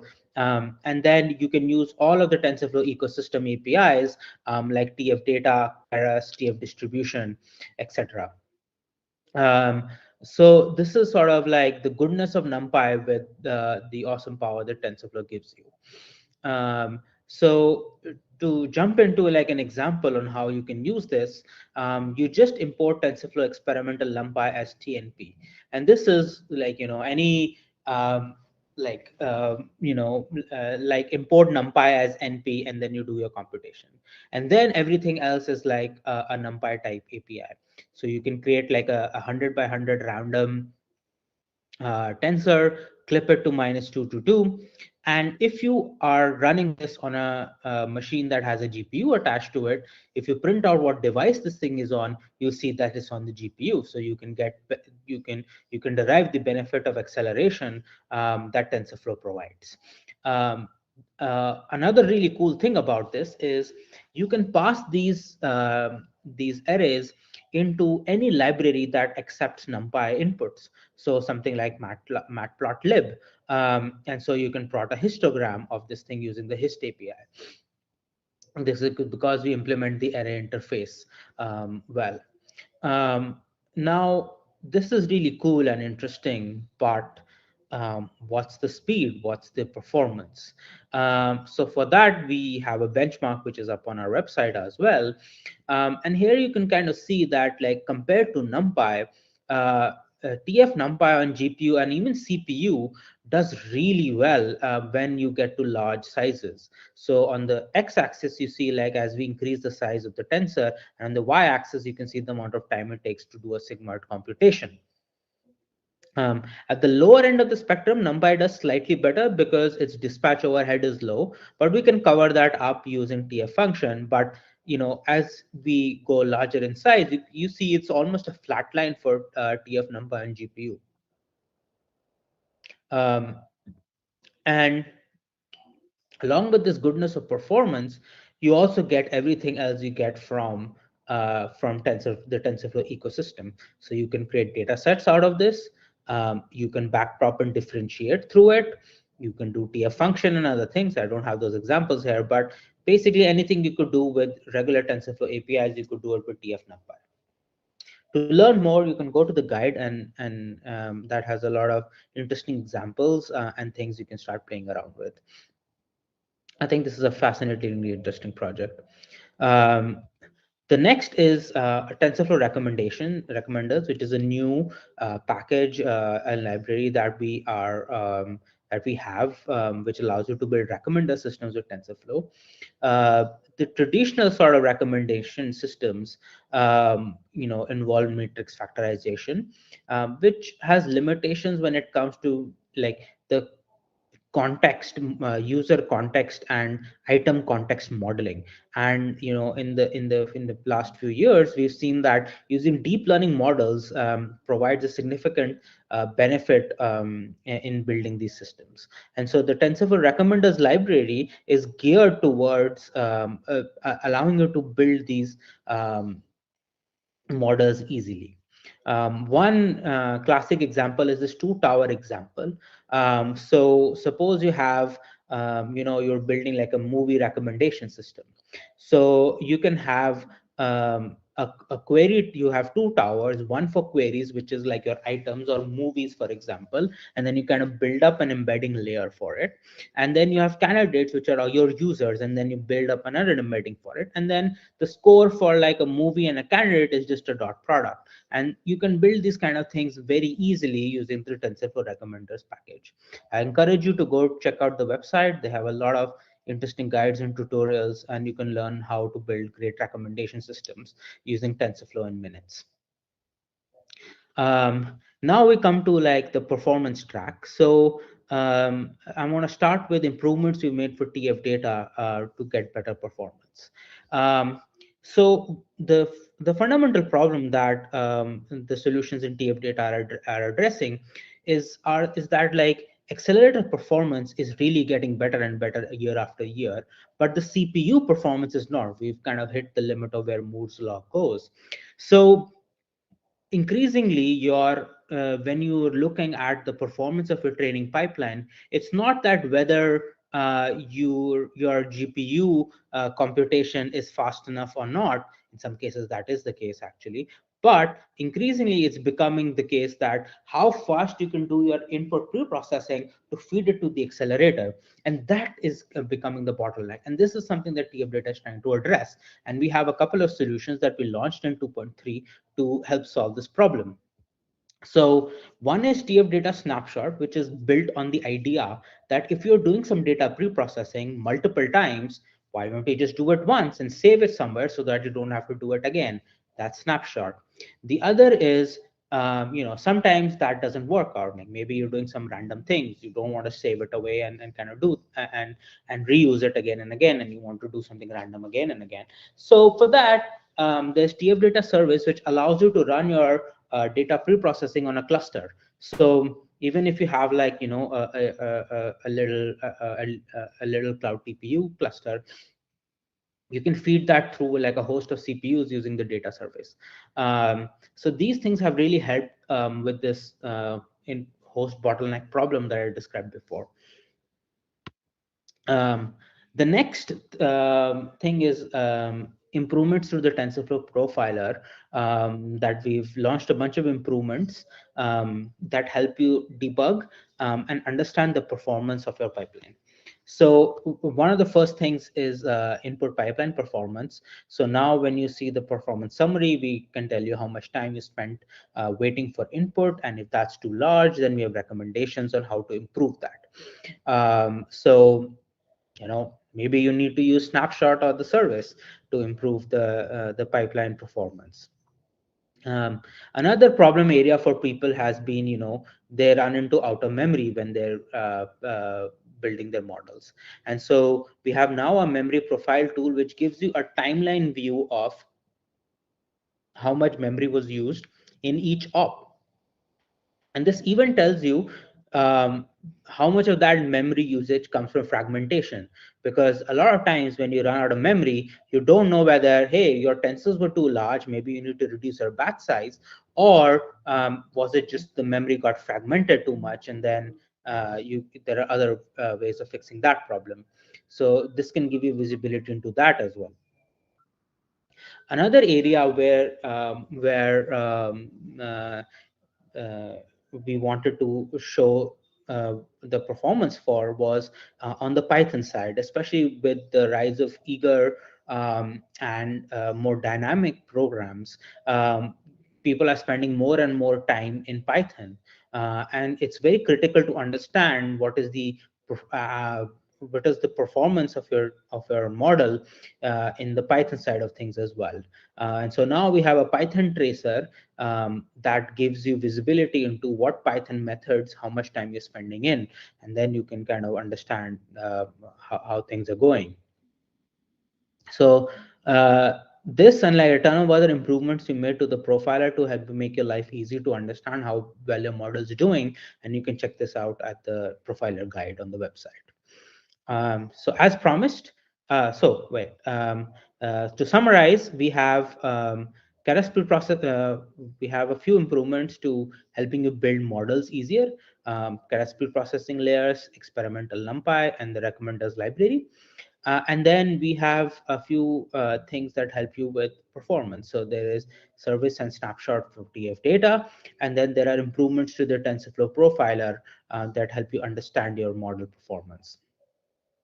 Finally, as promised, there is a cool research result that I wanted to share with you as well, that someone's built on top of TensorFlow. So this is neural radiance fields. And then the problem statement here is that suppose you have, a bunch of people who've taken images of some famous landmark. This is the Brandenburg Great in Berlin. And what you want to do is to reconstruct it, do a 3D reconstruction of this thing.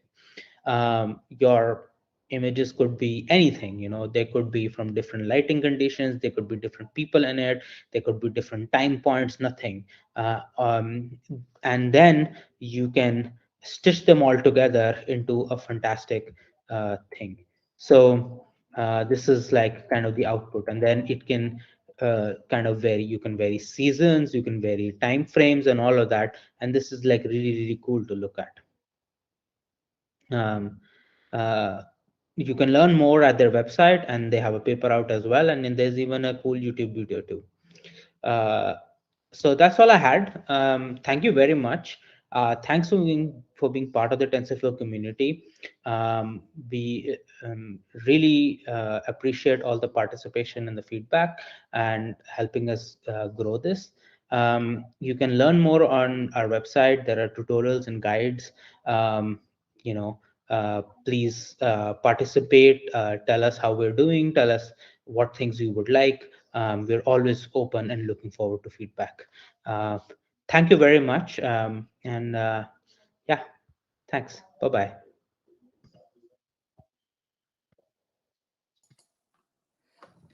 Thank you, Mr. Rohan, for such insightful inputs from TensorFlow team.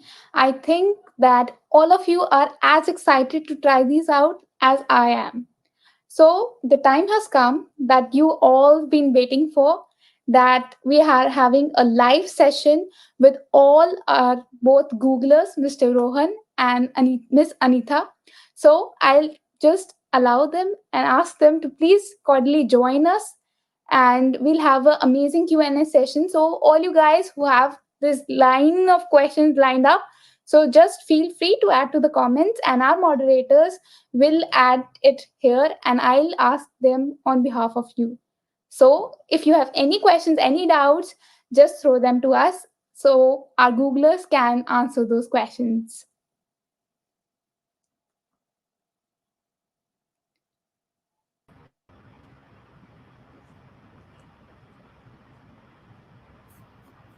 Hello, sir. Hello, ma'am. Good morning. Thank you for joining. Hello. Hello, thank you for having us over. This is really exciting to be with you. All Yeah. of you. It's really exciting for us to have you also. Thank you. So I think we are pretty short on time. So let's get started with the Q&A because we have tons of questions for you, and people have been flooding the comments because they're really inspired by the great content that you deliver. So I So, think we can get started. yep. Yep. Anita ma'am, we have question for you which says how many lines of code is required to identify an image in the initial version of TF as compared to the current version of TF? It's a pretty interesting question. I think Rohan can answer this question better than me. His answer might be more accurate and closer to truth. So I'll pass this on to Rohan. Could you repeat it actually? The question is how many lines of code was required to identify an image in the initial version of the TF, pretty much in the TF1 version, and in the current version, are there any changes or not? Um, I think, yeah, with Keras and higher level APIs and other libraries, now it's a lot simpler to do these kinds of tasks. Earlier on in TensorFlow 1, you had to kind of manually write out each and every operation. And so, I mean, just a ballpark estimate, probably 10x or 20x reduction in the amount of lines of code you needed now. That's a great amount of reduction, honestly. That's nice. So let's move on to the next question. Okay, so Nitin Srivastava is asking, how are the new libraries and framework for automation driving, and what are the new planned frameworks? So, are there any new frameworks coming for people who are interested for automation driving? Um, I am not aware of anything coming specifically for automation driving, but there is a lot of work being done for vision and video and detecting a lot of segmentation and many libraries and new add-ons and everything is coming. Stay tuned. You'll be able to maybe you should contribute, package all of this, create an automation driving package and create a new add-on, and that'll be super exciting for us to have it on. Yeah, I'm too a big fan of computer vision, and it's really exciting to see all the new things coming up. So, yeah, I'll stay tuned to that. Definitely. Automated self-driving cars maybe are the new future coming in. So let's move on to the next question, which is what should I choose, TF or PyTorch? Okay, sorry. Okay. I code in Python and JavaScript. Should I go for TensorFlow Core or TensorFlow JS as a Okay, let me developer? complete that. Should I repeat that? Again, The, yeah, the question goes that someone added that I code in Python and JavaScript. Should I go for TensorFlow Core or TensorFlow.js as I'm a MERN stack developer?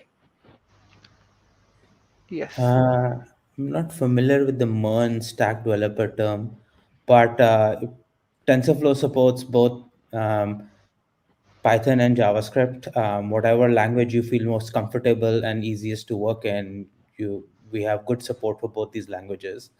Traditionally, TensorFlow's been a Python library, but TensorFlow JavaScript has made leaps and bounds of progress over the last couple of years.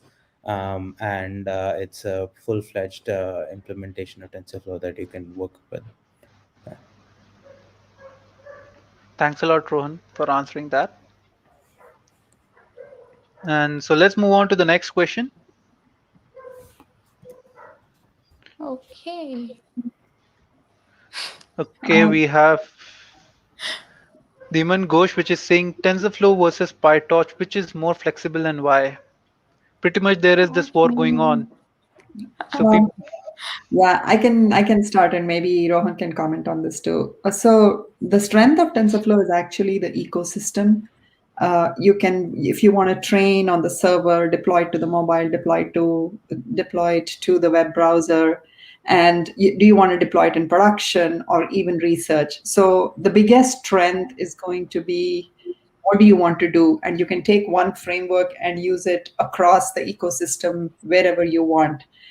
It depends on what your needs are, and I would say you could use either of the frameworks. But if you want to stick to one framework and deploy it everywhere, and if you want to get the latest updates on that, then I would definitely recommend going with TensorFlow. uh, PyTorch is TensorFlow was first to the market too, and PyTorch has some advantages, and it is growing as well. And but everything depends on the strength of the ecosystem, its users. If you see the number of downloads, the community help that you're going to get, and for those reasons, I would be biased, and my personal favorite would be TensorFlow. even ours is, yeah. Rohan, yeah. Sure. Um, yeah, I don't have much to add to what Anita said. Basically, PyTorch has like TensorFlow has overall lot of advantages if you look at your end-to-end development cycle, going from kind of playing around with the idea to deploying it till production. And so there's a lot of ecosystem and other support to help you facilitate the entire journey. And then there are other packages and other machine learning libraries who do better at some other areas, but when it comes to end-to-end things, TensorFlow is quite good. Yeah. So guys, if you don't know, now you know that we still rule the market. Yo. So we have another question, which says, is there a library from TensorFlow which gives benefits of distributed training from zero paper? Uh, Unfortunately, I'm not familiar with this paper, but distributed training, we have distribution, TF.distribute distribution strategies, which contains kind of the latest and greatest in distributed training with all the kind of new paradigms and primitives. And so I would definitely ask you to check out distribution strategies, and probably you have a solution there that works for you.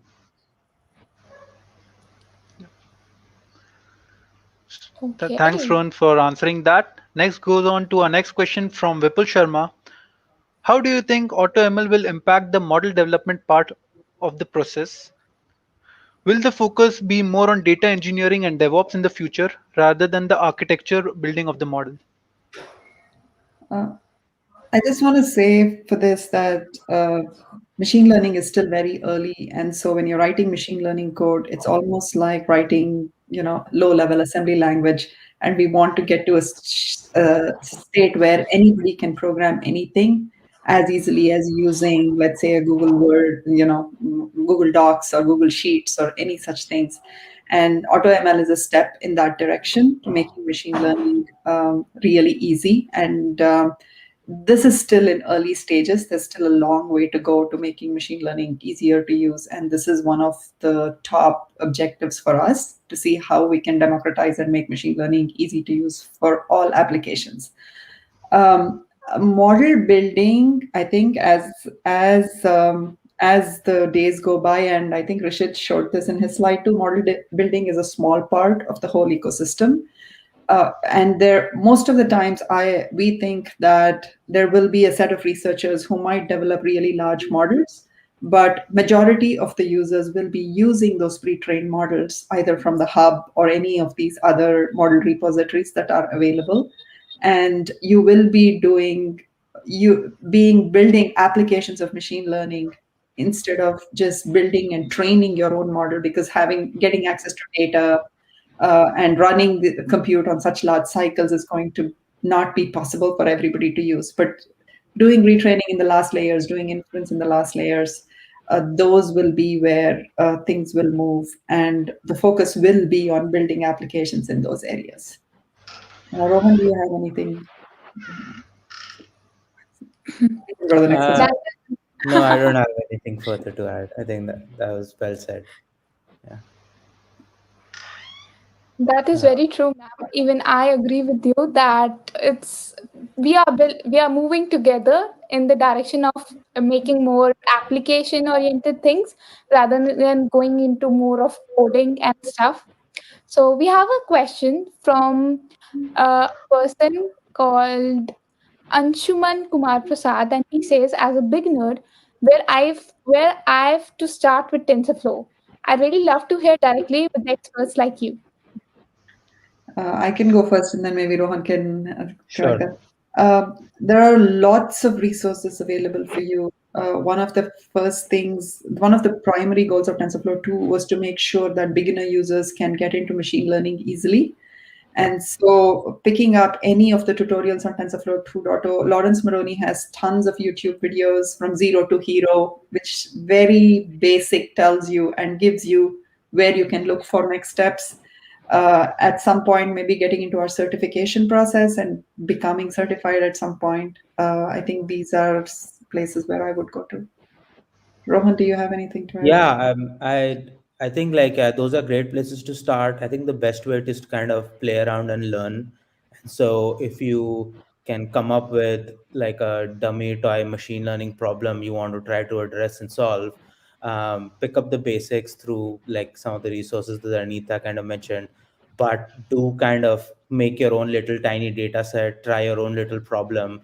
That's the best way to learn more and get more hands-on experience with things. It's machine learning, and TensorFlow is a very it can be an art at times where you have to kind of play around and tinker with things and build intuitions and things like that.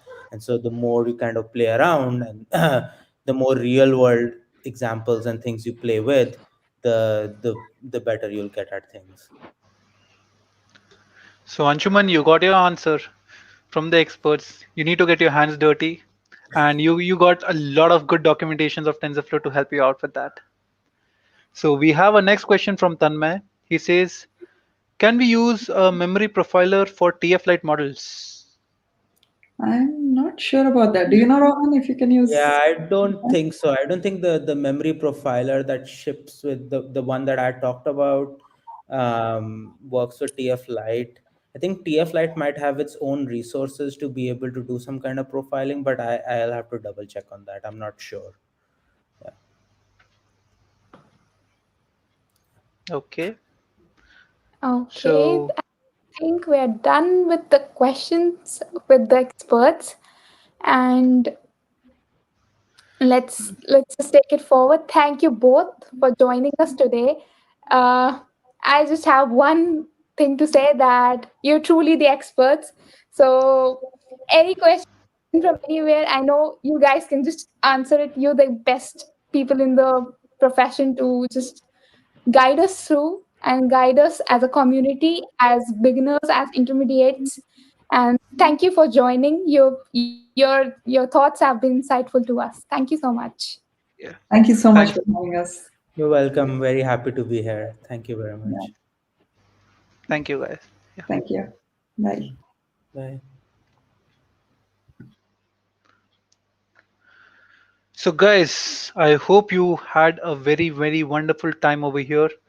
So, firstly, thank you all for all the experts who joined in. Now, I would like to call Ali, without whom this event could not have been possible, to deliver our vote of thanks and announce the winners of our events. So, Ali, the stage is all yours.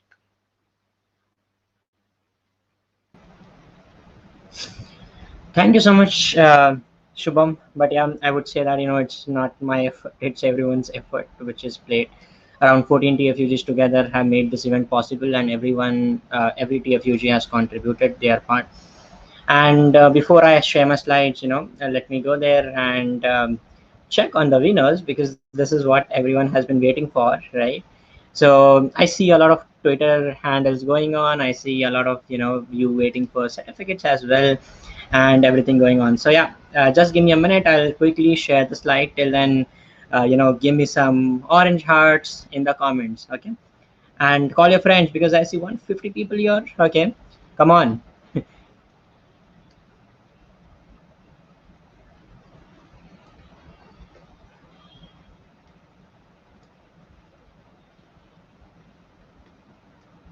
Also remember that we are also coming up with really good more regional summits which will be coming soon, and you will be able to see TensorFlow everywhere in your regional languages soon. Okay, so yeah, let me go there and share my screen.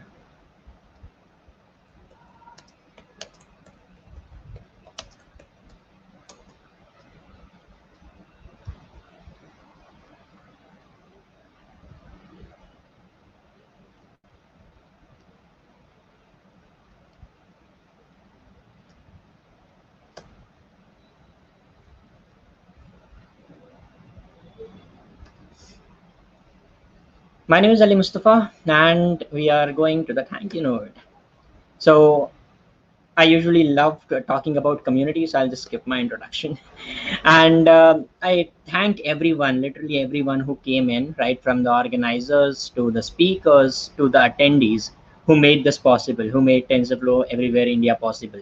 I was watching the Twitter and all the tweets which you folks were making. So awesome. I was literally impressed by seeing the sheer scale of it. And thank you so much, all the tensors for coming in and being the part of TensorFlow Everywhere India.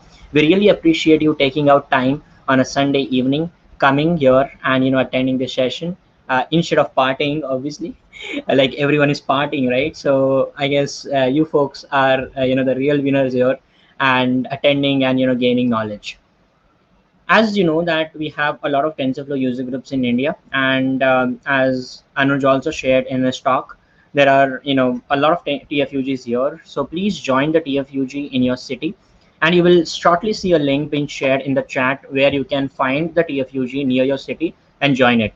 If your city doesn't have a TFUG, you can also apply to lead one. If you're a machine learning engineer and you look forward to the community, definitely apply and lead a TFUG in India. And yeah, if you have any doubts regarding joining the TFUG, do ask in the comment section, and our moderators will be help you to find the nearest TFUG near to you. Now it's time for announcing the winners for pre-event and in-event today, which we are part of. First, the winners are for work from home setup. We have 5 people. Now it is in no particular order, so it is like 5 people whose work from home got featured. On the right hand side, you can see 3 of them because I only could fit 3 of them. Okay, and please, all the winners, if you are seeing this and you are these usernames, so please turn on your DMs because we will be reaching out to you on Twitter and then asking for your addresses so that we can ship you the swags. For winner, we have 3 winners as well: Vivek Raja, uh, Hansaj Sharma, and then Tweet Saswat. And these are their creative logos.